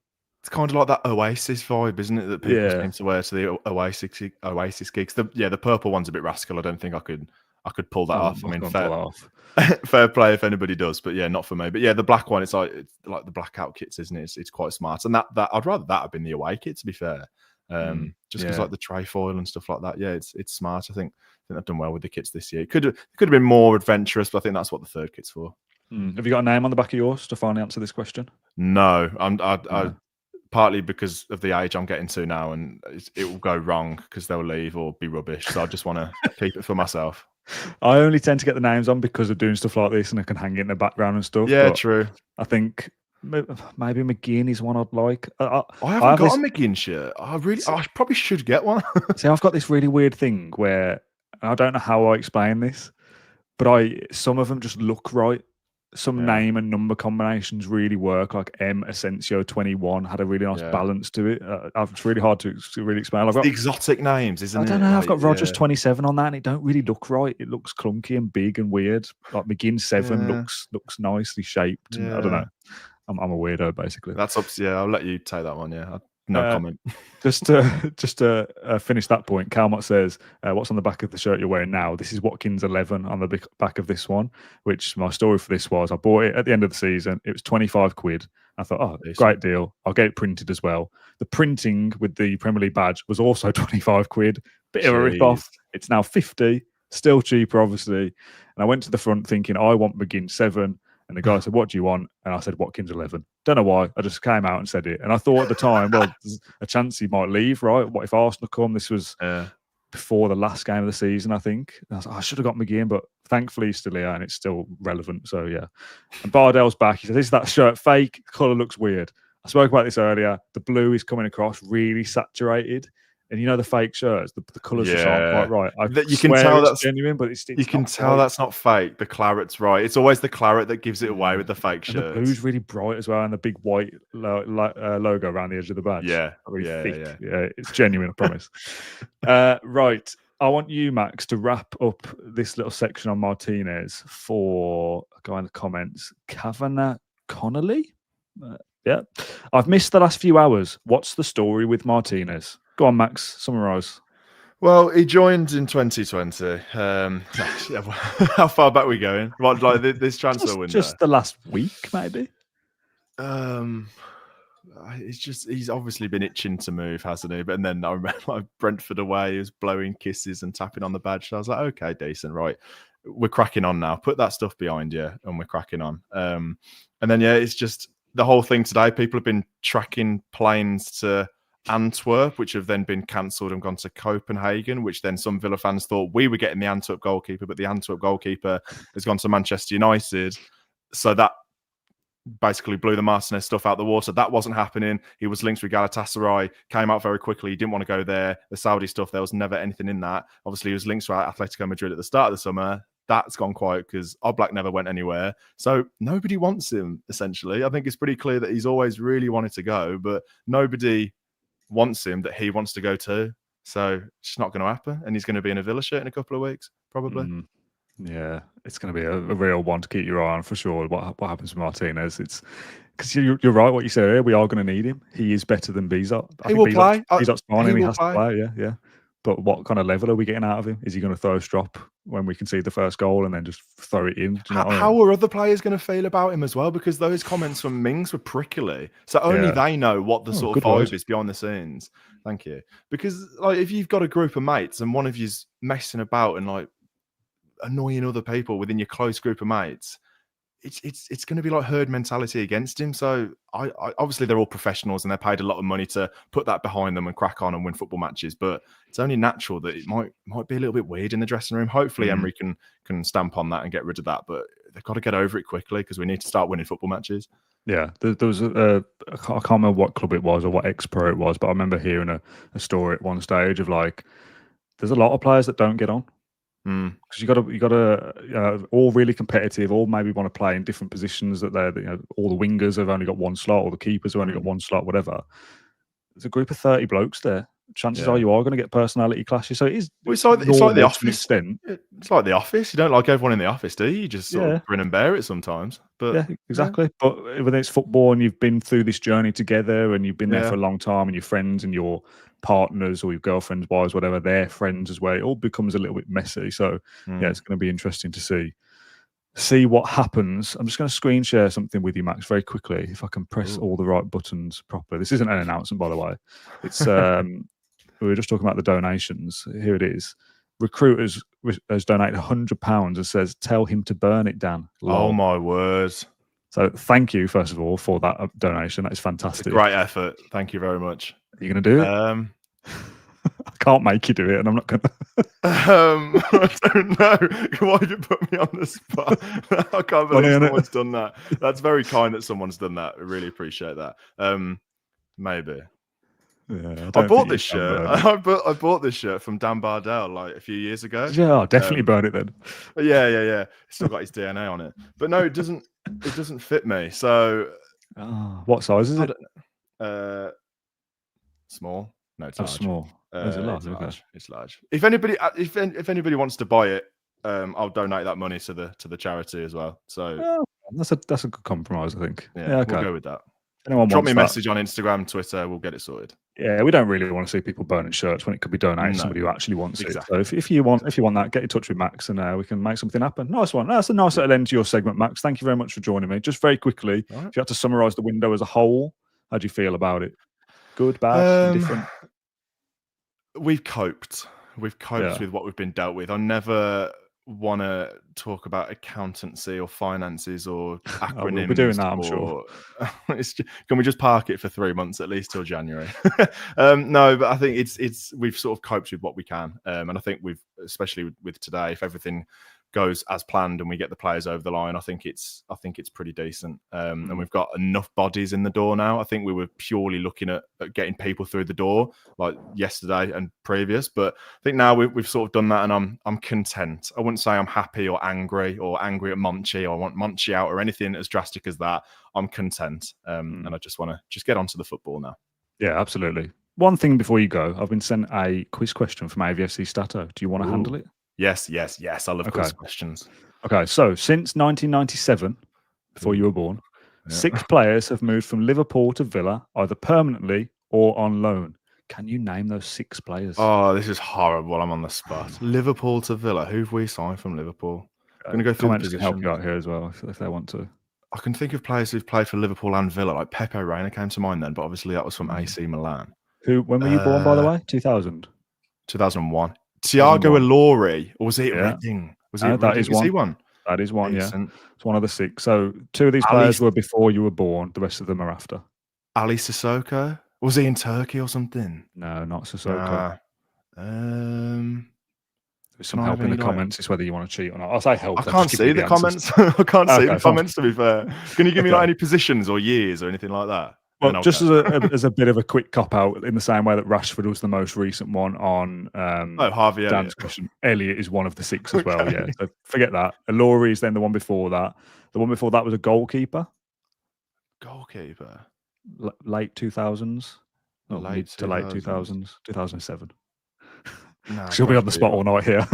Brad Friedel wasn't Liverpool, was he? No, I don't know. Did he play for Liverpool at one point? He did play for Liverpool, I swear. He was at Blackburn, wasn't he? And then he went to Spurs after us. He was at Galatasaray as well. He was at Liverpool. He was at Liverpool for 25 appearances, then went to Blackburn, then Villa. Okay. Go on, tell me. So the goalkeeper is Scott Carson.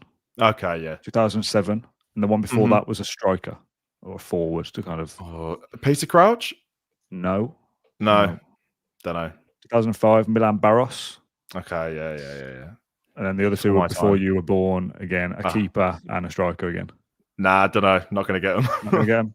Nah. David James, 1999. And Big Stan Collymore, 1997. Okay. Fair enough. Not my Big era. names Fair there. enough. Yeah. Lots of shouts in the comments for most of the correct answers, but a lot of them massively incorrect as well. So stumped a few people there. Still lots of people asking about, is Elliott done yet? Is Sancho done yet? We believe Sancho is done and things are progressing as they should be. Just that they've not been announced yet does not mean that the deal is off. We'll keep consistently going with that line until it's officially announced. So we're kind of on standby a little bit, it seems. I thought we were going to get John back on at around 7 because it'll be everything's done now and we can wrap up. So John's going to come back on in a sec. Now I am filling here because I sent him a message saying join 5 minutes ago and he hasn't. So one job. Come on, John. Have you got anything you want to promote, Max? Any videos coming up or anything like that? I'm going to Seville at the weekend for a long weekend. I'm on my international break. So me and Mrs. Villa on tour might do one of our very world-renowned holiday vlogs, which a few people in the concourse at Villa Park have come up to us and been like, oh, we like your holiday vlogs. And then they don't talk about like my football content. It's like, okay, fair enough. It's often like a couple of times it's been like blokes have come up to me and it's been like their wife. It was, oh, your girlfriend's lovely, isn't she? And all this. It's like random. So I'm like spreading my wings in terms of content. So if anybody wants to see what we get up to in Seville, I think it's meant to be like 37 degrees as well. So that's the last of the sun for the year. But yeah, that'll be fun. We actually filmed something as a first kind of tease here. You, me, and John Townley, who will be on next. We filmed something last Monday, actually. Yeah, something very, very, very different for us, and I'm wary of posting it because the mood isn't great at the moment, and he's just dicking around basically. But it was good, wasn't it? Yeah, I really enjoyed it. I won't give too much away, but it's basically you pulling the strings. It's on kind me of Taskmaster vibes, isn't it? Yeah, I think people will enjoy it, and I think. I only remembered it in the shower last night when I got in from the game. I was thinking, oh, Dan said he wouldn't post that if we lost. Nah, I don't normally think about you in the shower. But you got to post it. I think people will really enjoy it. It's not sort of your classic claret and blue content, but it will make people smile and lift the mood a little bit. So keep an eye out. Yeah, we'll do a couple of transfer bits. We'll do Q&A and maybe post it at the weekend, shall we?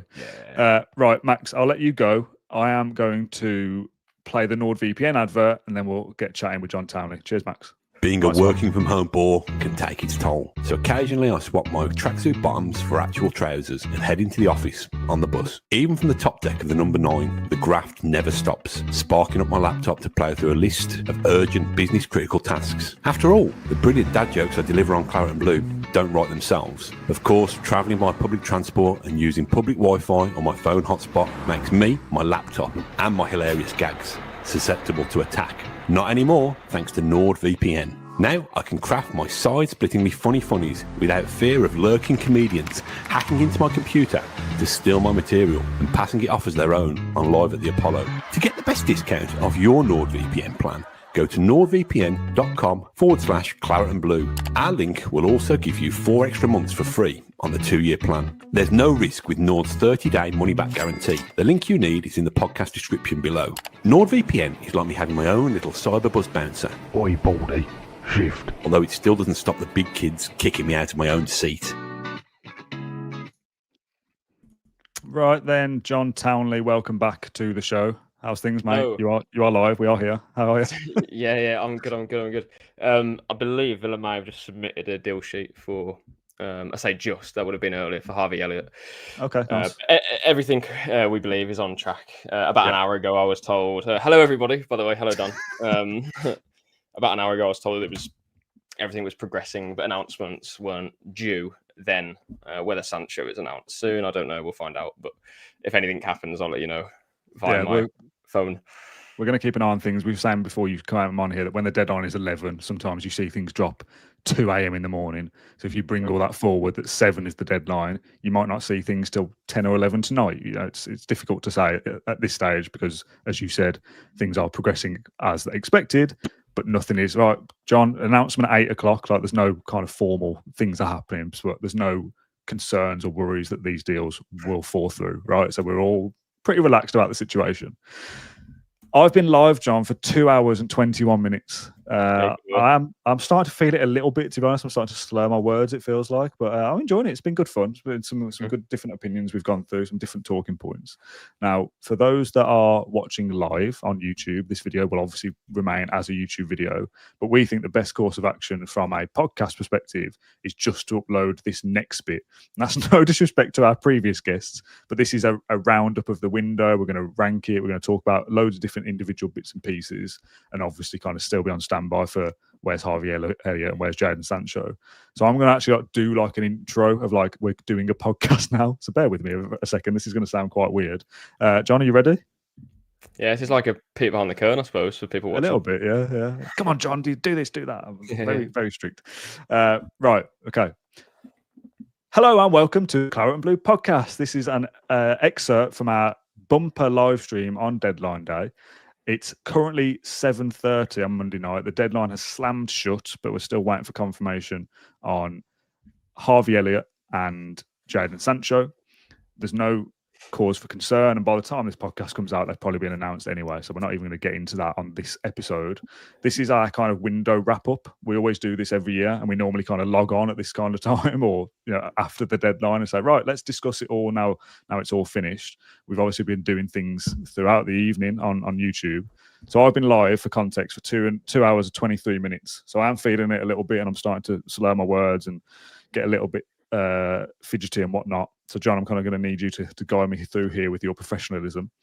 It's been a more active deadline day than we maybe first anticipated. Have you had fun? Have you been busy? What have you been up to? What I've been up to? It's been very busy. Counting how many articles we put out, and it's 17, I think, possibly going up to 19 after the next 2 deals are agreed. And then if there's any, obviously, I don't know, interviews and whatnot, we'll have more. So yeah, and then into tomorrow as well, kind of recapping what's happened this summer. But it's been a very, very, very long summer window, I think, even though not a lot has happened. It feels like a long time ago that we were talking about selling the women's team and the warehouse and all those different things. I mean, it was a long time ago, but it's still the same summer.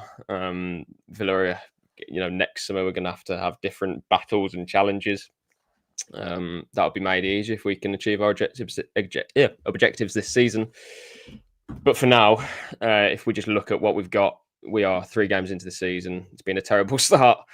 But maybe, just maybe, we can restart the season essentially when we come back after the break with, two exciting signings. I think Sancho. I think for a lot of people, people are probably rolling their eyes there and thinking, really, but actually, last season at Chelsea did well. Has a point to prove. Sorry, to get back in the England team for a start. And also just to essentially revive his career. He's only 25 and it feels like he's been around for a long time, but definitely similarities between that and Marcus Rashford's move to Villa back in the start of February. I don't doubt that Sancho would have spoken to Rashford and Rashford would have given a good word about Villa, but also made it clear you go there to work and you're not going to get away with anything under Unai Emery in terms of not applying yourself. And, last season at Chelsea, it appears that Sancho did apply himself, and at Dortmund applied himself at Man United for different reasons. Didn't work out. But again, look at Rashford, kind of battered by the media and by United fans for not trying and not training correctly. But is now starting for Barcelona and was at times, excellent for Villa as well. So that's why I'm, looking forward to seeing what Sancho can do under Unai. And then Harvey Elliott, I think, is probably, to be honest, the best player that we could have, or how do I say, out of the group of players that we've been, sorry, just a few messages. Other players that we've been looking at, Paquetá, for example, I'd much rather buy Harvey Elliott for £35 million next summer than Paquetá for, kind of the 50 region, a player who's obviously not young anymore. Well. Yeah, and Harvey Elliott is obviously younger, 22 years of age, right? So, I think today's business has been good. We'll maybe talk about, I'm actually certain we'll talk about Martinez as we go on. That's a bit of a cloud for me, and we'll have a bit to say about that. But just in terms of those two deals, ticks from me, and then Lindelof as well. It's cover and it's experience as well. So, I'm mostly happy with what we've done. Yeah, we are doing this episode still live in our big bumper YouTube live stream, so we will refer to some of the comments throughout. A few people kind of keeping us up to date. Redmond to Huddersfield confirmed now, apparently, says Steve, which is whatever. We spoke about him a bit, haven't we? Like, what's going on with him? Where is he? Why is he not involved in pre-season and stuff? But I think the expectation was always that he wasn't going to come in and make an impact in the first team, right? No, that was never the plan. I can't see Huddersfield have put it out themselves on Twitter. I don't know if that's on the website or something. I was told that there was other interest from the Championship today. Don't know where that's at the moment. Obviously, doing this live. Never a player that was going to just come into the first team. Obviously, was in and around the first team at Feyenoord last season, but not quite ready for the first team at Villa. Of course, we're competing for kind of the top European positions in the Premier League. So had a experience in the Champions League, Redmond, so clearly got promise. But no, never a player that was going to push Ollie Watkins for a start or anything like that. But if he does head out, which again at this stage I'm not too sure what's going on there, but if he does, then hopefully he can get some valuable experience. Yeah. We'll come back to Sancho in a sec. We're going to kind of look at all the individual deals as we go. The Premier League have up till 1 o'clock in the morning for teams to submit the full paperwork for signings. That's the kind of the deal sheet that you often hear about. Villa, as you say, kind of the Elliott deal, whatever. It's going to be sorted. There's no kind of threat of this not happening. So kind of the tetchiness in the live chat of like, are we kind of jumping the gun by saying these things are going well and will be done? No, we don't believe so. Otherwise, we wouldn't be talking about them still. But is it a good window as a whole? I'm still undecided. I think we'll know the answer to that in 6 months maybe, and even that's quite early to judge players really, but we need these players to be good now. Like Sancho, if it's a season loan and nothing else, well, you've got the season then to do something. Elliott a bit different because you're here for longer if it's an obligation, but again, still you need him to be good now if they want to achieve something. So I think in principle today especially has been some good work. Lindelof's a body in there to help out. Sancho and Elliott could be unlocked and be fantastic for us, and we say, well, we actually had a really strong window there. If Martinez can still be reintegrated, sorry, John, and be good again, you've kept hold of him. You've got Kamara, Tielemans, Watkins, Consi. You've kept the core. You've added to it. On paper, that could be a good window overall. Yeah, you're right. I look at this kind of twofold. For me, at the start of the window is imperative, or actually three. You keep your best players, the ones that Emery didn't want to lose. That has happened, which is good. Secondly, we have to have squad depth. We saw how how beneficial that was for us in the second part of last season. We went on an incredible run of form. And just having depth means that you're not going to get many injuries, and it's competition for places and all those different things. Obviously, Asensio started really well, came off the boil a little bit, didn't score many goals or make much of an impact in the final probably 7 or 8 games of the season. Rashford, again, positive performances maybe every other game, you'd say. Didn't make an instant impact an impact in every match, but certainly a player that you'd rather have in your squad than not, I think. But obviously wages and the cost of it, that was never going to happen. And then Disasi as well, kind of, I don't know, thrown under the bus a little bit. When he's played at right back, that's not a position that he plays well. And when he did play at centre back, fine, but it wasn't too many times. So what I'm trying to say there essentially is that those 3 players really did help push Villa forward. Yeah. But when you look at it and you look at our depth in the team now, you can go through it kind of player by player. Probably not good for a podcast if we just name every player that Villa have. But if you look at it as a whole, everyone can do it at home. You get a piece of paper out and a pencil. You can marry up. Okay, so there's enough depth there that even if we have 5 or 6 injuries, which is obviously like a bad situation, there's an 11 there that should beat or would be capable to beat, you'd hope, most Premier League teams. Or, I mean, that depends if you play away from home, because at the moment Villa have obviously shown very little at the start of this season. But if you've got a fully fit team, you have a strong 11, and then even then on the bench, you'd hopefully be able to bring on some players who can impact a match rather than depending on some youngsters and Luca Dean and Emi Buendia like we had yesterday. Obviously, those 2 players will be in the squad next season, Buendia and Dean. But then you want to supplement that with, I don't know, a Gesson, Marlon, Sancho, McGinn.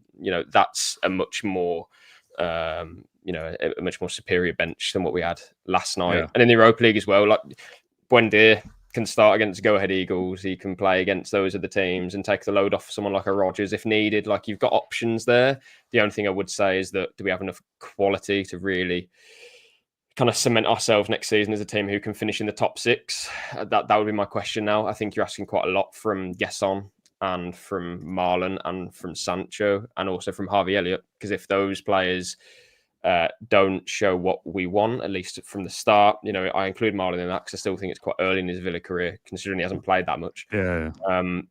You're all of a sudden asking again Rodgers to have a fantastic season, which hopefully he will do, and Watkins as well. But there's a lot of pressure and a lot of load on those 2 players, and we said a lot last season, didn't we?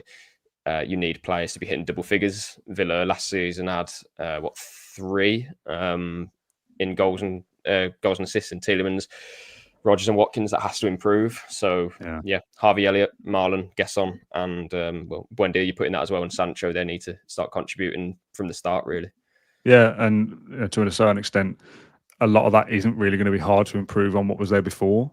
Like, and I'm purely talking about goals and assists here. I know there's more to it than that, but let's say Sancho replaces Ramsey and Gesson replaces Bailey. They don't need to score many goals this season to do better than Ramsey and Bailey. If that helps Villa be a better team, then that's a good thing. Well, obviously, we don't know that yet.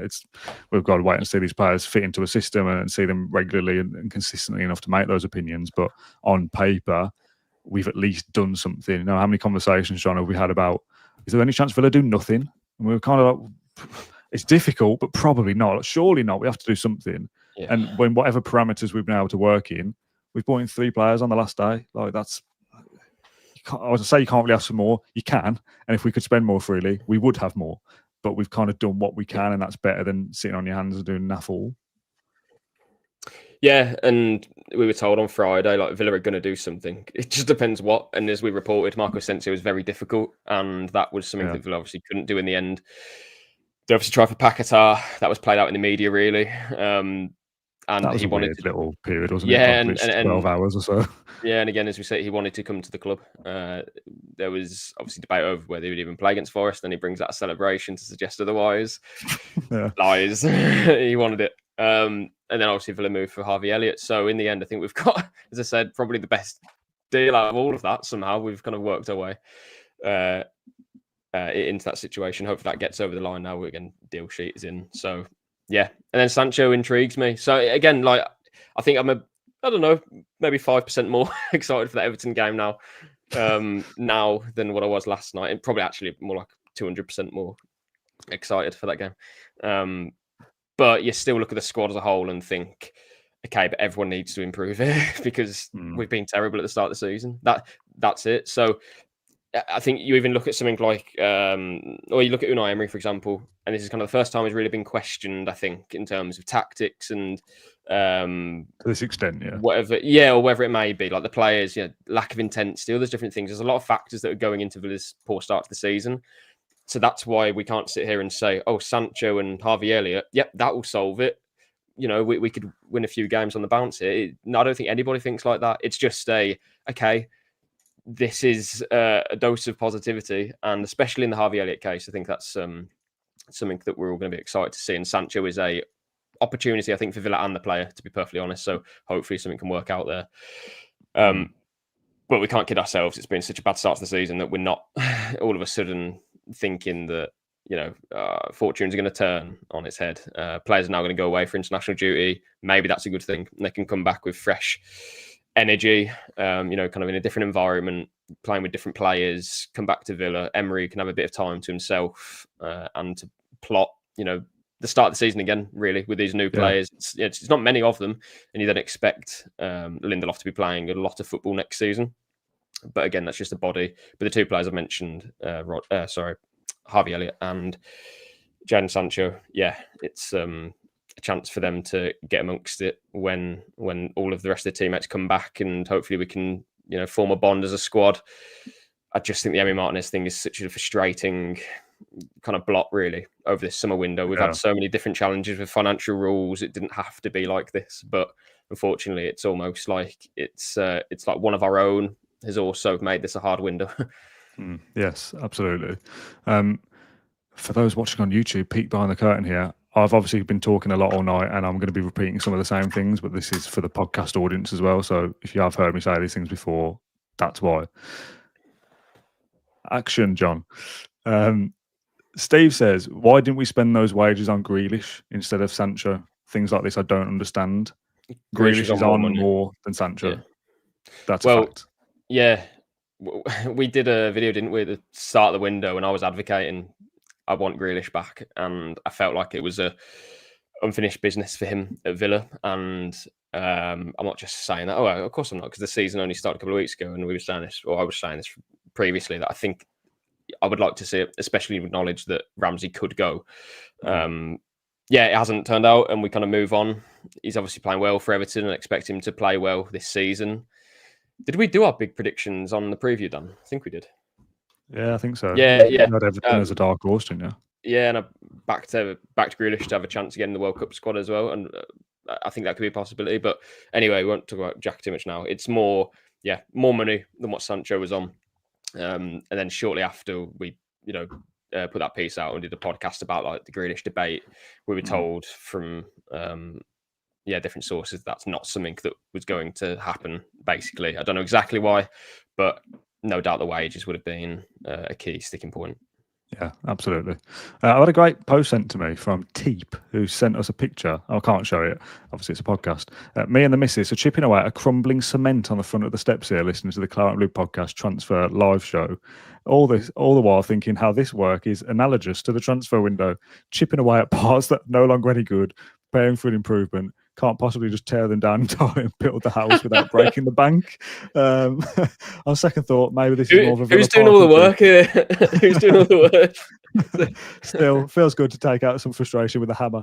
I mean, it kind of is the analogy kind of lands right that Villa we've said it all along. This is not a surprise to anybody, and we're not going to talk about the rules and the unfairness and whatever. We've spent money in previous windows incorrectly, probably. And here we are now kind of dealing with the fallout. We all know it. We don't need to go through it. But there is a potential where you just go, right, we absolutely can't do anything then. And that's a real problem now.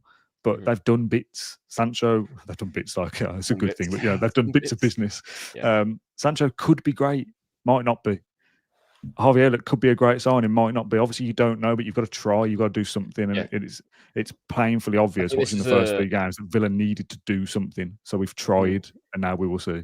I think this is a good point, and it's something which Villa have been criticised for. Well, there's two criticisms I think of some transfer business in recent years. The first one, not many of the players that we've signed are actually playing in the starting 11 or our best 11. Pau Torres and Morgan Rogers are probably the two, right? And even Rogers, a player that we didn't sign to be in the starting 11, but was a fantastic piece of business, obviously. The second one, and this is kind of going to make a point now, that I don't think Villa have taken much risk this summer, which is a good thing because we know we can't. But when you look at it on the face of it, right, we've improved our backup goalkeeper, I think, quite considerably. Again, Bizot, I don't think he had a great game yesterday, but he's not Emi Martinez. He's not going to be our number one goalkeeper, and that's fine because we can count on him. I still think for games where he needs to come in for. Fine. Gesson, I think, has a lot of attributes that will work in the Premier League. Can't judge him off.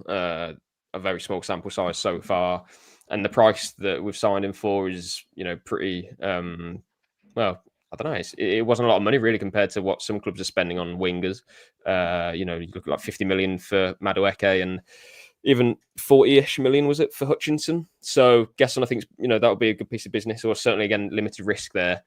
Who else have we signed? Help me out, Dan. My head's gone blank. Harvey Elliott for 35 million obligation. Once that gets done, again, I think that's probably the lowest value you could probably sign Elliott at. 30-ish would probably be around there, and Liverpool wanted 50 earlier in the summer.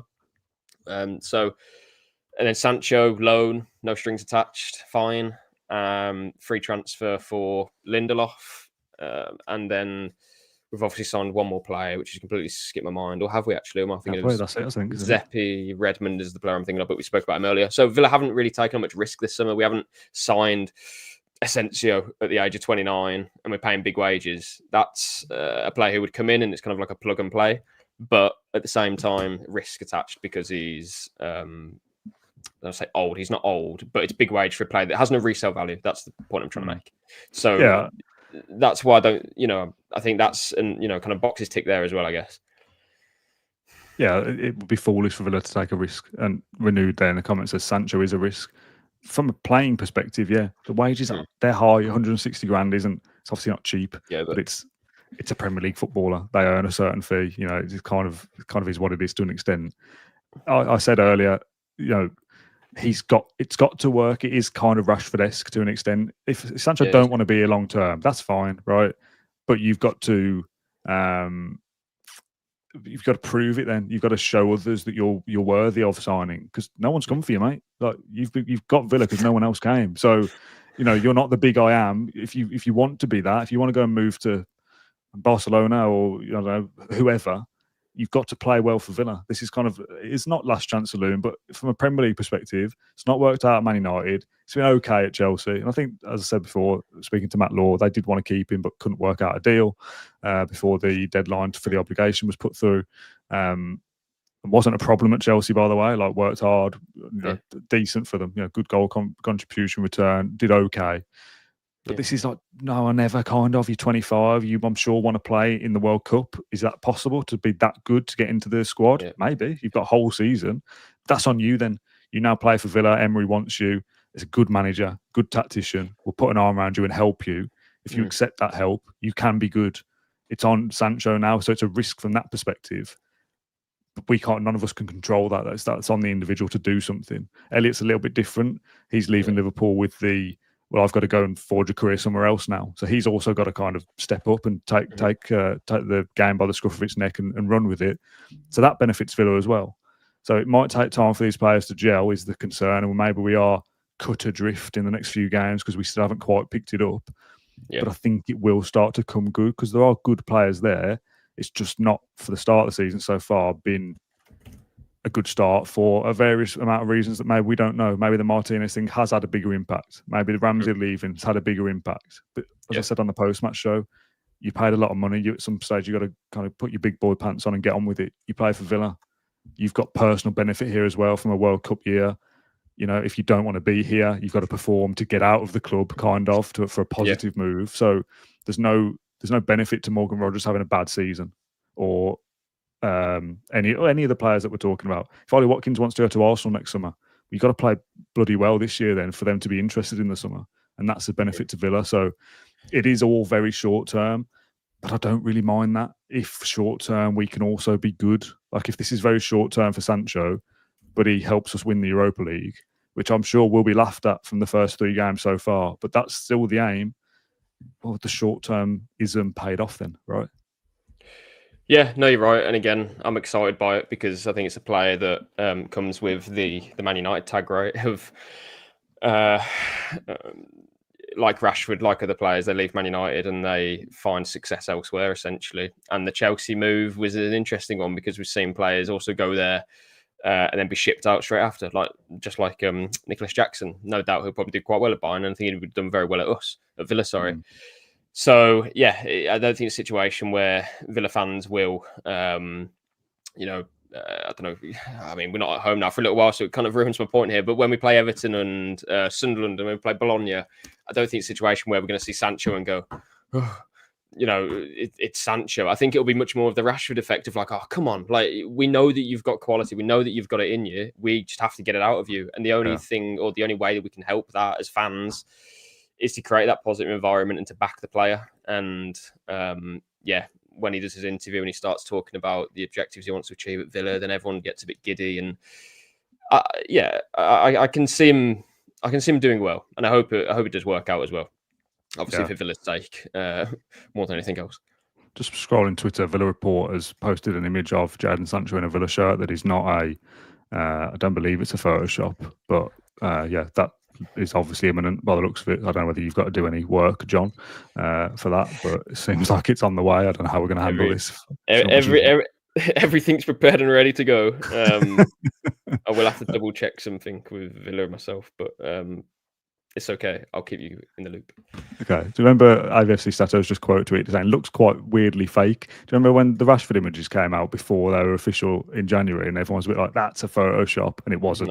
Sometimes things do look a bit weird sometimes. So I think that is what we said before. We thought it was done. So I'm pretty relaxed about that being genuine. So we'll come back to Sancho a little bit afterwards, I guess. Let's kind of keep the party going. Should we do Martinez now? Should we get that out of the way? I know we've spoke about it go on. in bits and pieces, but like the definitive now, the window has ended. There is still a few kind of murmurs in the live chat that the Saudi window is open, the Turkish window is open for another week. Is there any chance he goes to either of those? No, Villa cannot sell Emi Martinez without having a replacement. Yeah, it can't happen. Emery said it literally himself, not that we needed him to, but he said, I want Marco Bizot. He only said Bizot once this time, not 3 times. Marco Bizot, a young goalkeeper, and Emi Martinez or another. So, there you go. Yeah. Okay. So he's staying then. So what's the next move then? Is it a big Balls in Emi's court. PR push for I still like it here, guys? And is it on him to come out and say that, or is it all brushed under the carpet and you let the football do the talking? I've been writing a little piece basically just saying that this is in Martinez's court here. I don't want to see Instagram posts. I don't want to see that kind of fake rubbish.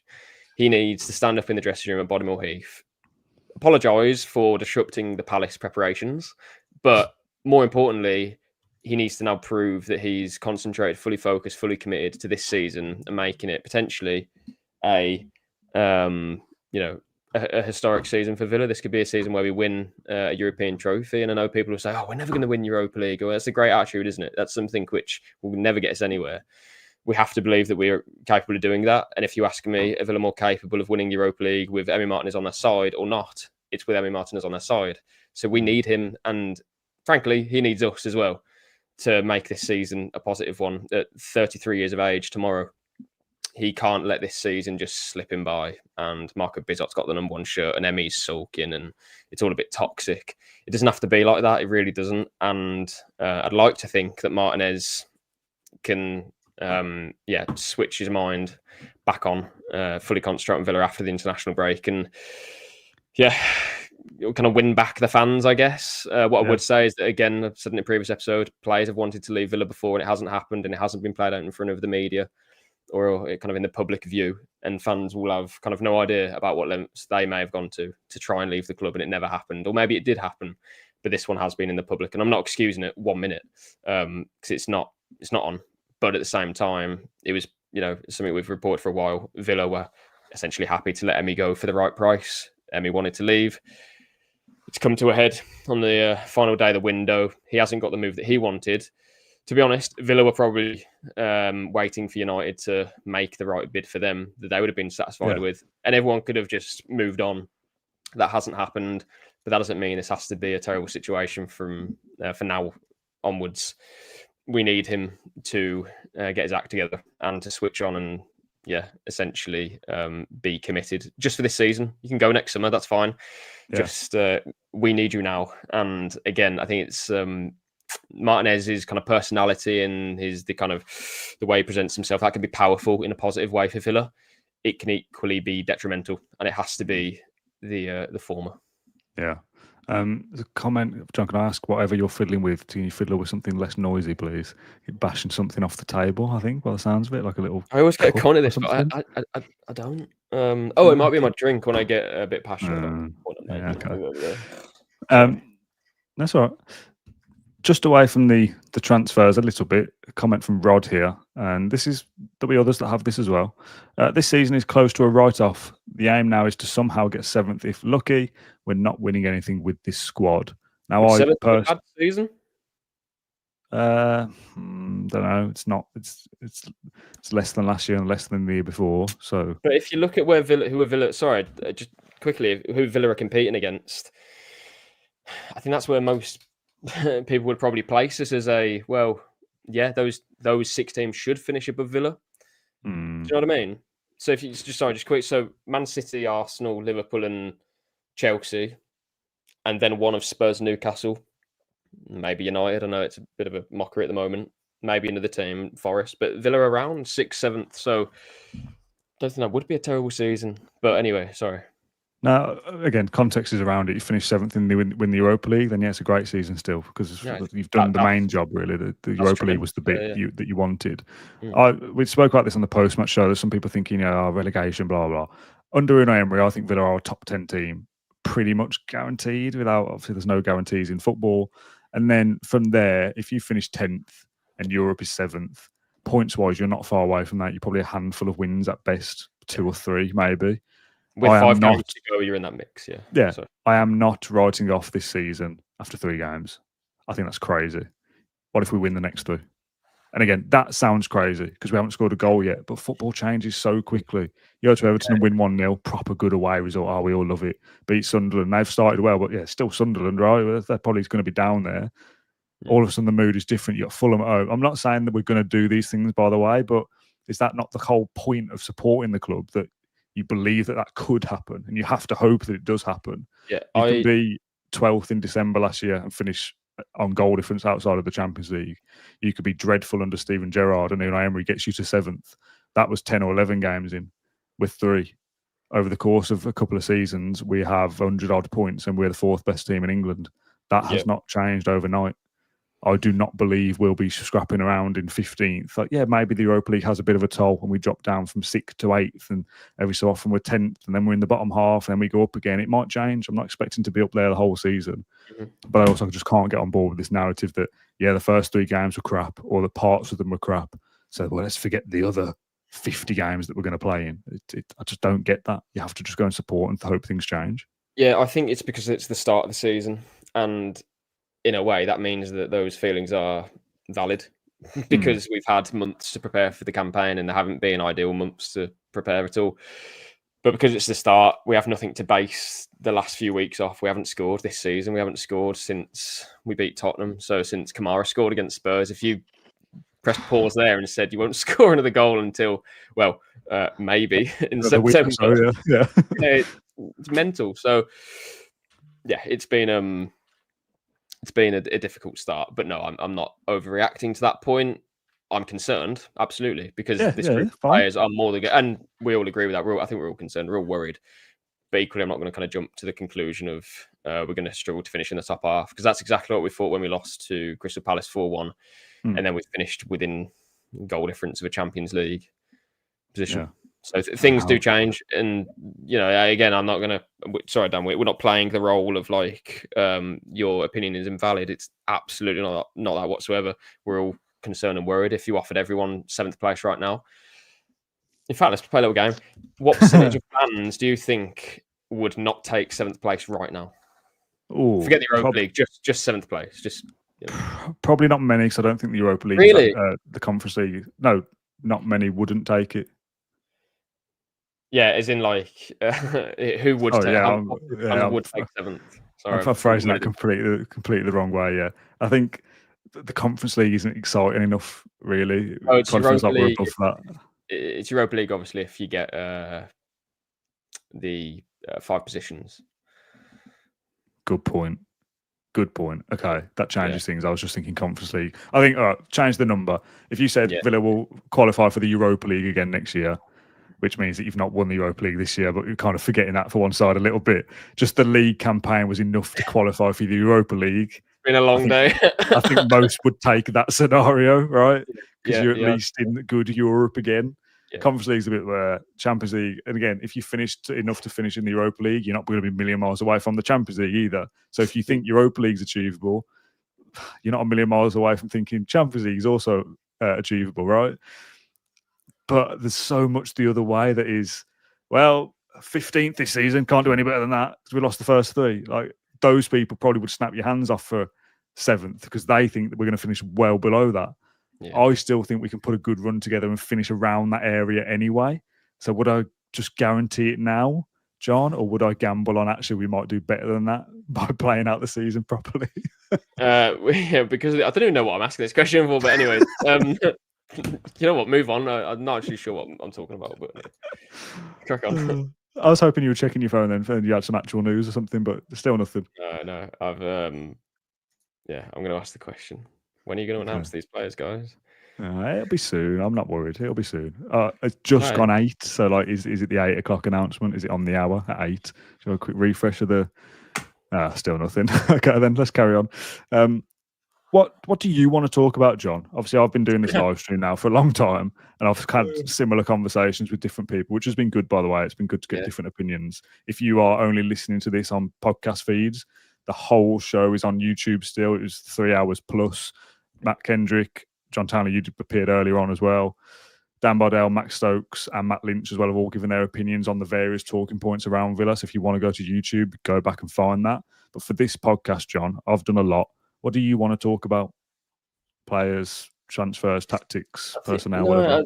I think we've probably covered a lot in the last 3 hours. I know this is obviously an individual podcast, but I don't want to also repeat everything that we've started to say in the last few hours. But in terms of wrapping up the window, I suppose, if you said to Villa fans at the start of the window, here's who leaves, here's who stays, there'll be obviously a portion of fans who would probably say this has been a shambolic window.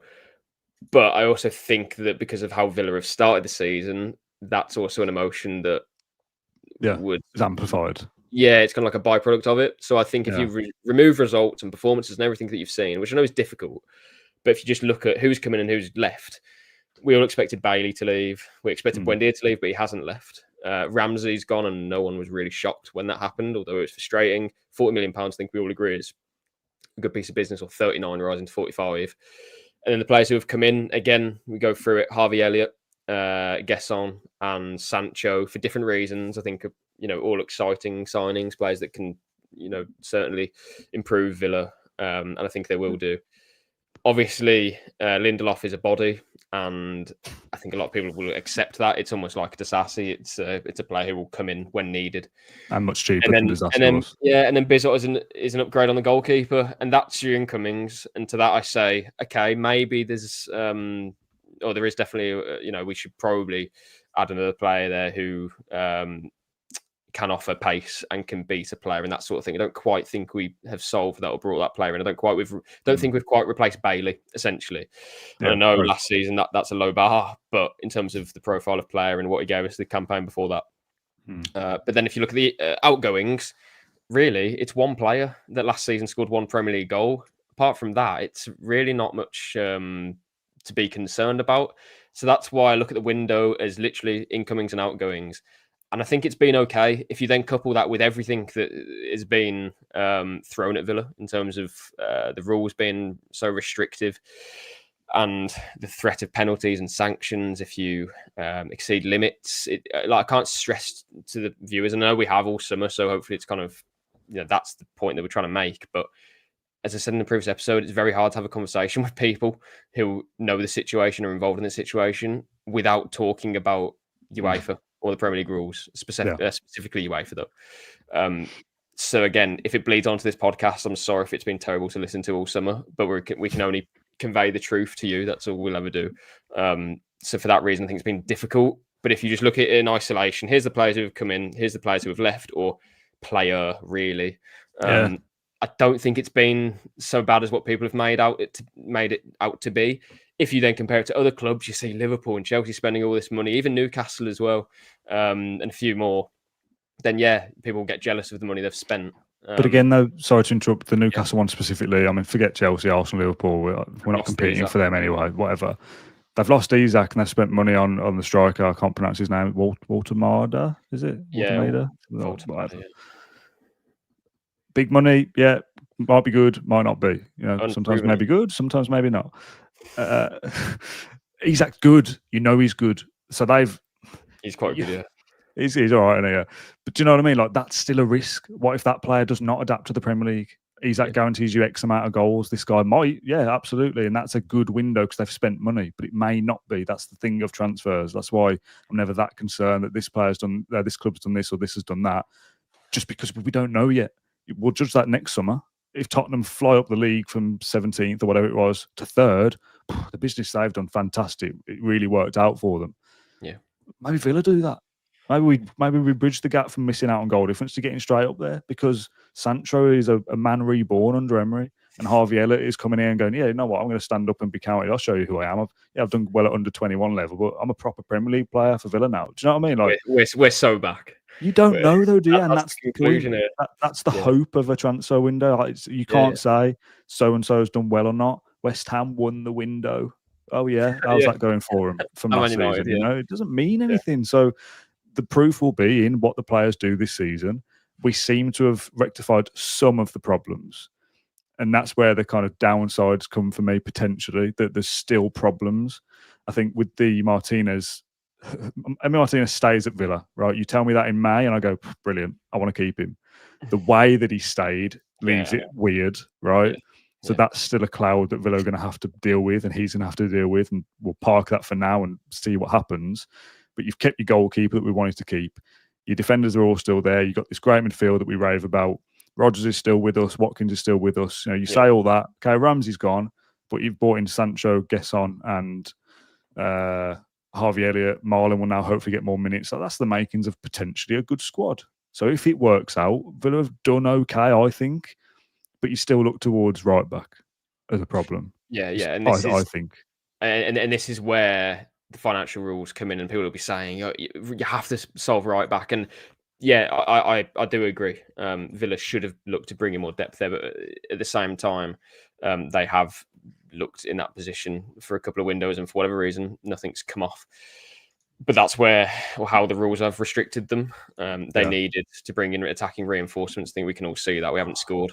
We literally haven't scored a goal this season. You're right. Yeah, he is. Can you hear me? No, Hold on. No. Why are you wearing them then? My ears hurt. I've had them on for ages, haven't I? My ears are just getting a bit uncomfortable. Sorry, mate. Carry on. No. Finish my point, really. There's obviously holes in the team, but this is not something or not every hole can be plugged this summer. Equally, not every hole can be plugged by a player who Villa think is a suitable upgrade for the price that they've been quoted, if that makes sense as well. So, next summer will be another interesting one, as will the winter window. But right now, I'd like to think that Villa are in a better position next summer, surely. I can't give a guarantee, because we know that Villa have to sell players. So it depends what their recruitment's like. Yeah. That's for later down the line. But again, just think, I said this in the season preview, actually, just forget about the future for a minute. This season, we have a manager who's won 4 Europa Leagues, 3 of which came in 3 seasons at the same club, working with the same sporting director. We are in a position where we have, for me, the biggest squad in the Europa League. Maybe Forest are kind of competing with that as well now.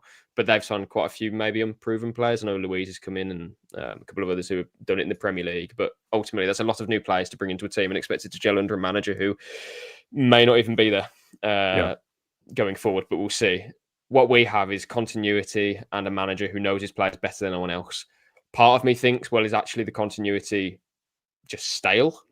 Or can we use it to our benefit and actually just after the window has ended, like now, everyone knows where they stand this season, no kind of debates over futures anymore, just move on, restart from Everton onwards. Because again, this can still be a really exciting season. And again, what have we lost from last season? What have we lost? We've lost Jacob Ramsey, which is a player who we can replace for this season. Maybe in the future, Rich Ramsey goes on to become an England international and we think, oh, you know what? Now he's worth £60 million or so. Not this season, though. We lost Marcus Rashford, but we never expected to keep him in the first place. We lost Asensio, but we replaced him with Harvey Elliott. I think that's possibly even maybe an upgrade. I'd like to be proven on that. And then Disasi we lost, which is no major loss. And we brought in Lindelof, who's experienced enough, you'd hope, to make a good impression in this team. So really, all things considered, I don't think it hasn't been terrible like I think some people think it is. Again, and that's fine, but I think it's maybe because of the results we've seen on the pitch. And people will be screaming saying, well, yeah, obviously, because that's the proof of it. But I'm willing to kind of give this start to the season a second chance, essentially. We've had a start to the season. Now we need to hope that we actually start the season against Everton. Whether that happens or not remains to be seen. And if we're, it's still struggling and we don't beat Everton, Sunderland or Fulham, okay, we've got a problem. We need to scrap something here. We need to rip it up a little bit. And Emery needs to really find a solution. But while we're only 3 games in, we've got 1 point out of 9. Not good enough at all. But we've seen similar runs of form under Emery previously, not at the start of a season necessarily, but during a campaign. And then we'll go on an incredible run of form. So we have the tools to get over this slump. We just need to get together, bind together, fans, Emi Martinez included, and the rest of the squad and Emery, and again, realise what an opportunity we have this campaign still, because everything's done now. Forget your financial rules. It's in the bin. Again, winter window will open. We'll see what happens there. But for now, we just need to concentrate on what we can achieve. Yeah, this is one very much for the live show. For those that are listening on the podcast feed, this might be rectified by then. Anyway, there's a little bit of concern of does the Gahey deal not happening for Liverpool? He's staying at Palace now. I don't know whether you saw, John. Does that affect the Elliott deal in any way? I don't see what the correlation would be there. There's nothing that I've been told. As far as I'm aware, it was that Isak's joining, which pushes Elliott even further down the pecking order of attacking options. Don't think Gahey would have anything to do with Liverpool. No. There might be some concerns of, there was a deal there that looked like it was going to happen that now hasn't, but there's no implication or suggestion that our moves are going to fall through. The reason for Gahey not going is that Palace couldn't find a replacement. It's almost like if we were waiting on Martínez to go now, well, if Villa couldn't get a replacement, then the deal is cancelled. That's kind of the situation with Gahey. So, again, as I will record right now, not concerned about it. By the time this podcast goes out, I expect Sancho and Elliott to have been announced. So this point was pointless for those that are listening on catch up, but that was purely for the live chat. I thought it was going to be done by now, John, not in a sense of like we were told it was going to be, but when we set this stream up for 5 p.m. and we'll go till 8-ish, definitely be done by then. And two announcements haven't happened. I thought it was definitely going to be announced on air. We are going to have to wrap up at some point, but I kind of just feel like we're in limbo a little bit. And do we just keep going for the sake of it? You got other things you want to talk about? No, we don't. We don't just keep going to labour any points. Again, Villa will, if there are issues, we will be told. Sorry, but again, we've had no suggestion of that. I think someone made the point, and I forgot who it was. Was it maybe Max or Matt Lynch? Can't quite remember. He mentioned something about it's not an 11 p.m. deadline, so. Or maybe it's just something I thought about in my head. Maybe I'm. Oh, I think I said that. Did you say that? Sorry, I'm not giving you any credit for it, but obviously it's not a situation where we're announcing players at 1 a.m. So it's crack on. Yeah, crack on. One thing I wanted to ask about, and this might be something that you don't. I'm just going to ban somebody in the live chat because they're a Man United fan and they're being horrible to people. So piss off. One thing I wanted to ask you about was Geertruida to Sunderland. And the kind of narrative, and again, I'm not expecting info here, but if that's just a loan deal, why didn't we go back for that either? I don't know. We were told when Geertruida essentially came back on the market that he Villa still After you viewed scouted as- him famously a few years ago, yeah. Yeah, famously scouted him for the Black Cats, apparently. Yeah, what we had back was that, still an interesting player for Villa, but at that stage, not something that they were doing. Again, I can only put things down to finance. I don't know the exact reason why they didn't go for Geertruida in the end. Is it a straight loan deal? It's not something that I've actually looked up because I've been so busy. Is it a straight loan deal with an option? I've not Maybe seen, I to be don't honest, know. mate. No, Sorry. but again, put it this way: if Villa could do it, I'm sure they would have. I think that's the situation for quite a few players. Villa have been offered a lot of players this summer, and they've had to essentially refuse the chance to pursue that player. And other clubs, some of which aren't even in European football, in fact, many of them aren't in European football, would be better placed to sign those players because of different reasons, UEFA rules included, and that. So, yeah, it's been such a difficult summer for Villa that I think everyone's just happy just to see the window close, get your two players in, Sancho and Harvey Elliott, and then again move on with the season ahead. This is what you've got now. So, yeah, attack the season and. Yeah, again, there are holes in this team, but there's nothing you can do about it. And Emery won't be moaning. I think that's the key thing. Like we can moan. It's not our job to moan, but we have a platform to moan. Everyone has a platform to moan on Twitter for sure. But ultimately, yeah, this is the squad we have now to achieve what we want to achieve. The Sunderland website just lists it as he joins on loan for the 2025-26 season. Okay. No option of a buy option or anything like that. No mention, sorry, of that. Well, we'll wrap up very shortly. I think we've pretty much covered everything. Like, obviously, as we've said, and people, when they listen to this, they'll know that the deals have been announced anyway. But we expect it to be all hunky-dory and everything's fine. So we don't really need to be here to give our thoughts when the deal is announced because we know what's coming. Do you know what I mean? Mm-hmm. Yep. We know it's a loan, blah, blah, blah. We don't need to go, oh, actually, it was this. So we need to jump on again and talk about something else. So we're going to wrap up in a sec. What we will do, John, to end, if that's okay with you, is answer a couple of questions. If anyone in the live chat wants to fire over any questions, it might be that we've already spoken about some things, in which case we'll kind of redirect you back to the YouTube channel. But yeah, if you want a few questions answered quickly for the next 10 minutes or so, 15 minutes, I'm happy to do that. Maybe Villa announce at 8:30, John, another kind of deadline on the clock every hour or every half an hour. Steve says 9 p.m, everything has to be done. It's 1 a.m. It's 1 a.m. that things have to be done by for the deals. So still loads of time. It's another 5 hours yet, which I'm telling you now, we will not be here for the next 5 hours. Okay. Gabriel says, where will Elliott be played, John? What do you make of his position? Is he a 10 or is he a right-sided winger midfielder? Or both? Well, if we look at what Villa have in stock on that right side, are we putting Morgan Rogers out there again? I think we could be on something here. Sancho is going to play off the left, surely. That's his best position.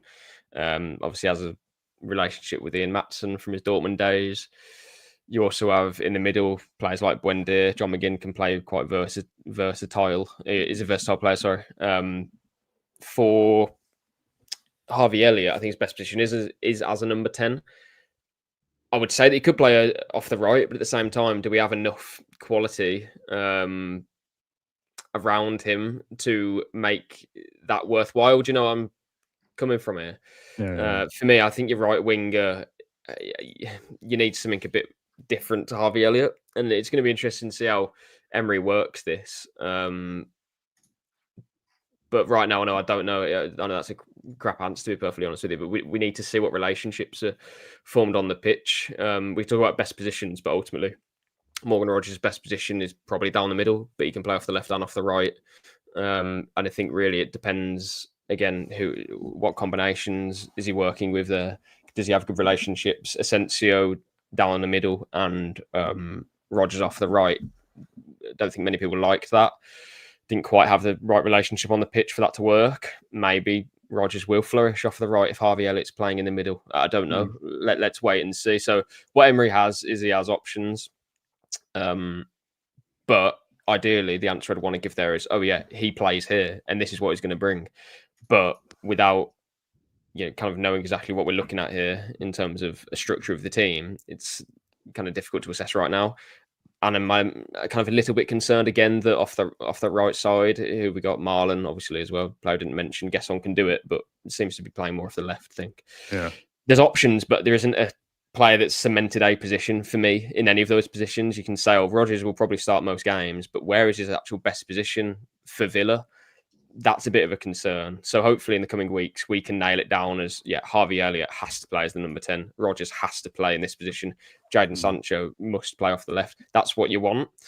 Yes, they're all versatile, but ultimately you need players to know where they're going to be playing, I think, because then that's how you build relationships on the pitch. Yeah. Okay. Let's keep these quick fire then. We've got about 6 or 7 questions here. No, it's fine. I'm kind of stalling a little bit just in case things happen. Hannah Gowen says, Gowan, I believe it's 9 p.m. based on Premier League website. That's where we're going off at work. I don't know where you work, Hannah, but that's interesting. I've seen somewhere that it was 1 a.m. I don't know whether my reading of it is the deal sheet has to be in like by 9, but things can still kind of tinker along in the background until later on. If it is 9, we have 40 minutes. John, do we keep going till 9 just in case? Don't know. I don't know. We will wait and see. I don't foresee there being any problems, and I know we've been quite bold with that, but that's the information we have. So if that proves to be wrong, it's not our fault. The information was bad. But no, I'm pretty certain. And again, as you said, for those that are listening, maybe Tuesday morning, no, this will all be completely pointless to you because we'll know it's all sorted. Okay, questions. Max says, for John, now the window's finished, do you get to put your feet up? Is it time for a holiday, John? No, it's not. No. It's a simple answer. Genuinely, you're not going to give me anything else. What can I tell you? No. Masturbate, you get time off, no? No, it doesn't work like that. It's funny. Every time the season ends, it's always like, oh, you get a break now. No, of course you don't. That's great with like family and stuff that don't really get it, especially on my wife's side. They're not massive football fans, some of them. Yeah. Well, they're not football fans at all. And the season ends, it's like, oh, you got like 6 weeks off now, like the schools. It's like, no, like the schools. Busier now than during the actual season. Yeah, it's been pretty manic though, hasn't it? And I think we've spoken about this before. The thing with transfer windows is that you're on edge a lot, and I know that sounds stupid, but because there's always things going on, and that affects your work and how many stories you've got to write, how many podcasts we need to do. I've got plans today, but if something happens in the back of my mind, we've got to get back and do this and do that, and it kind of hangs over you a touch. And don't take that the wrong way. We're not complaining about the work that we do. It's just a thing. It's nice, maybe like the players, to have that definitive, right, this is what we've got now. There's going to be no emergency live stream when I need to dash back from Aldi because we've signed somebody. Like, it's all just a little bit more calm. So it is nice to get the window out of the way, isn't it, from our perspective?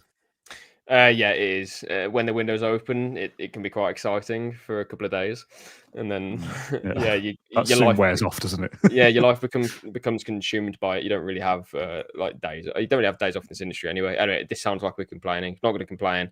Don't take it that way. I got a few holiday days next week, actually. Nice. Right, I've never been to a gig. Yeah, which this actually probably doesn't shock you. We had, or my partner had, Coldplay booked for Wembley next Monday, and they've gone and like rescheduled it, so I can't do it anymore because it's on a Friday, and frankly, I have other things to do, which are actually work related, like, believe it or not. That's good. So yeah, I'm not doing that anymore. So I'm off for a couple of days, but have sod all to do. So I have nothing to do.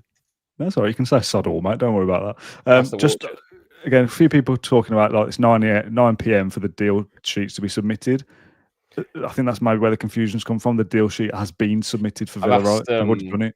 Yeah, I've asked Villa about any updates, so hopefully before we end, we can bring that to you. Well, we all know you're getting no messages in the next 10 minutes. They're probably watching this. Yeah, this is on at Bodymore. I doubt that, John. Oh god. We've done Rod's one. Rob says, this is interesting, so I don't know whether this is true now. Who misses out in the UEFA squad? Oh, now you're asking. This is the thing I'm going to look at. Into this now. I'm looking. I should have done this before the podcast. I swear to you, this is like on my list of things to write about tomorrow, just to check what it's about. No, because it's a fresh squad for the start of the season. Sancho and Elliott not homegrown as English players, or club trained or whatever it is. The limits of how many players you can. but they're English. What's the rule of from the country? Can we do this? Can I do this later and then get back to you? I don't want to cause I don't want to either cause confusion or anything like that. Okay, fine. Delete that question, Dan, and we'll. Okay, well that wasn't live anyway, so we'll just pretend that never happened. Do a podcast on it tomorrow. No, genuinely, I haven't actually looked at it. I could do it live for you now, but forget it. Don't care that much. Sound. I will deal with it another time.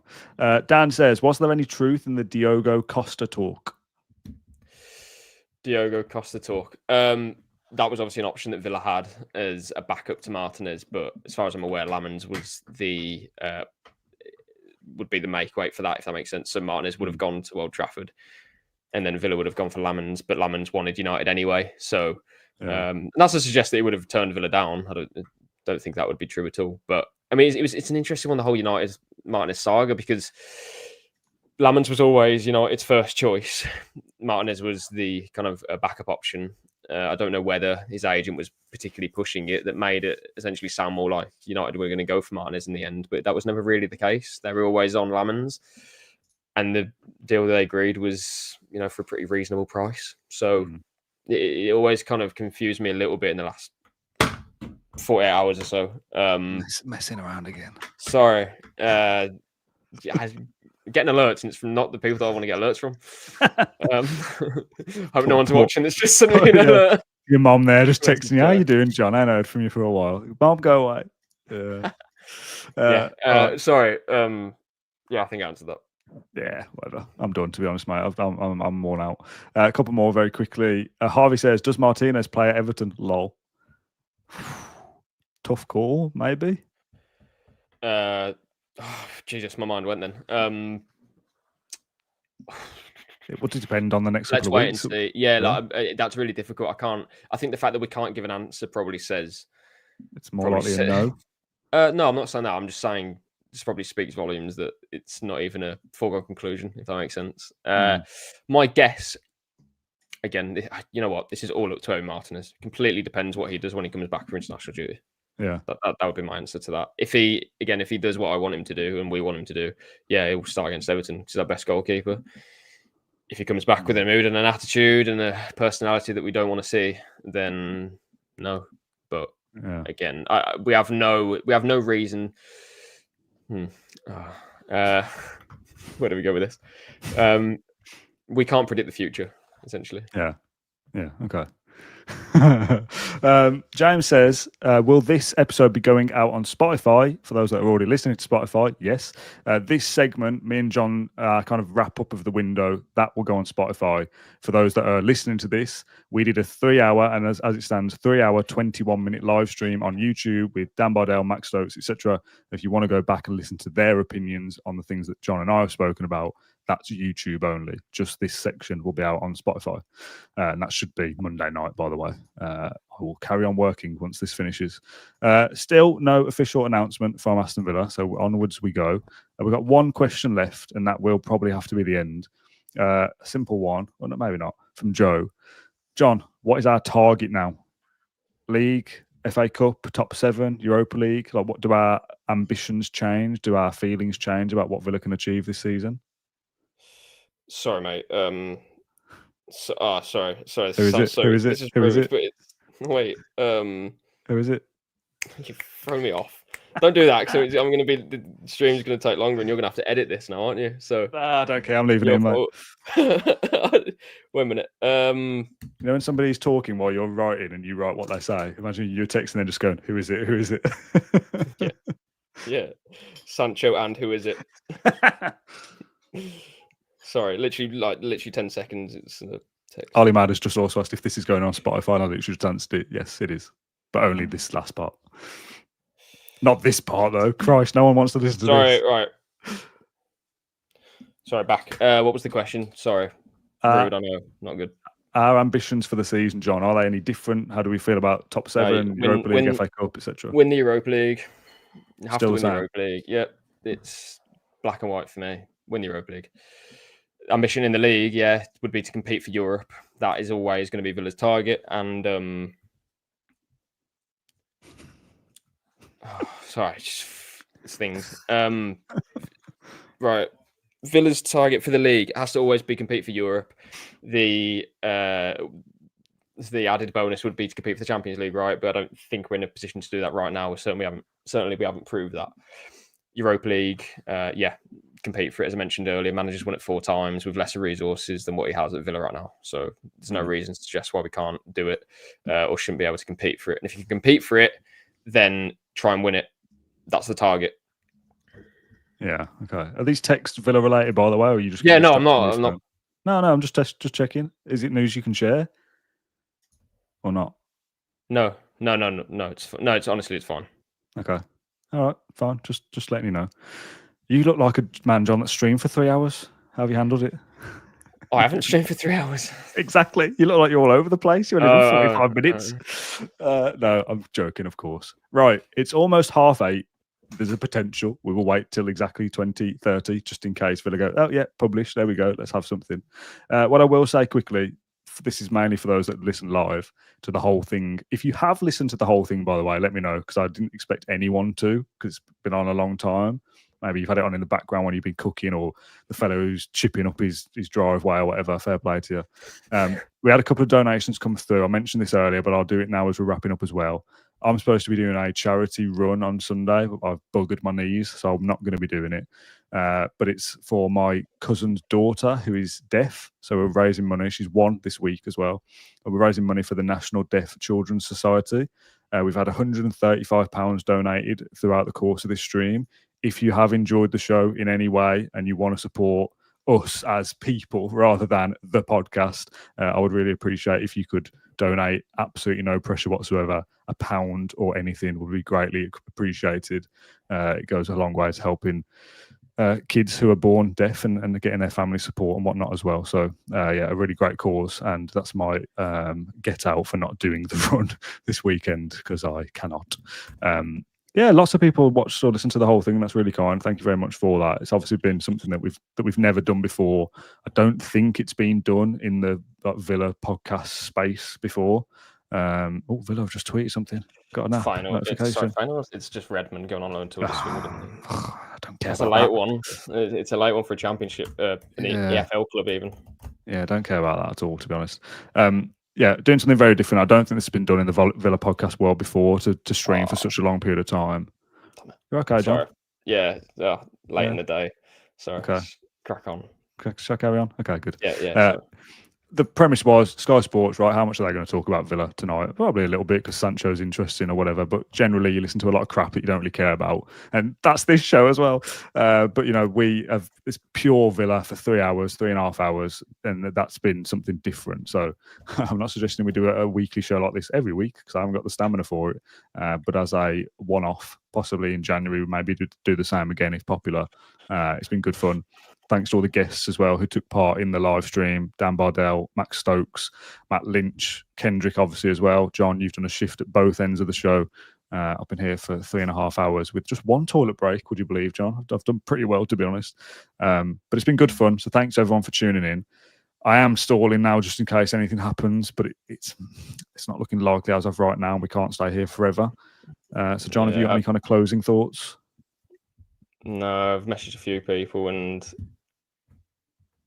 no, not quite. Basically, I haven't been told that something's been announced anytime soon, as in literally like in a minute or two. So, yeah. Okay. Oh, sorry. Closing thoughts. Well, we're not going to talk too much about the window like as a whole now. Sorry, I'm trying to mix work here. I'll just stop and say, busy. It's been a busy last few days of the window, but Villa have got the business done that they essentially wanted to. They wanted this amount of players to come through the door today, and haven't lost the key players. So ultimately, I think they're probably not, delighted, but probably content with what they've done in the end, is what I would say. Yeah. Okay. We'll wrap up there then. John, thank you very much for joining me. Thanks everyone for tuning in as well. Massively appreciate it. 3.5 hours almost, but we didn't quite get to see an announcement live on air, which is really frustrating because I thought it was an absolute guarantee, but that's football for you. That's social media for you. Really, really appreciate everyone tuning in. As we said, for those that are listening only to the last section, if you want to go back and kill another couple of hours listening to the other guys, please do so. But yeah, we really appreciate everybody's support on this one. It's been good fun. John, thank you. Crack on with your work. I'll get this tweeted out on Spotify. I'll get this posted out on Spotify in the next half an hour or so. Get myself some food and put my feet up for a little bit. Although, as you said, John, it never really stops. Thanks, everyone. We will see you in a couple of days, probably with something else. Really appreciate all your support. Night.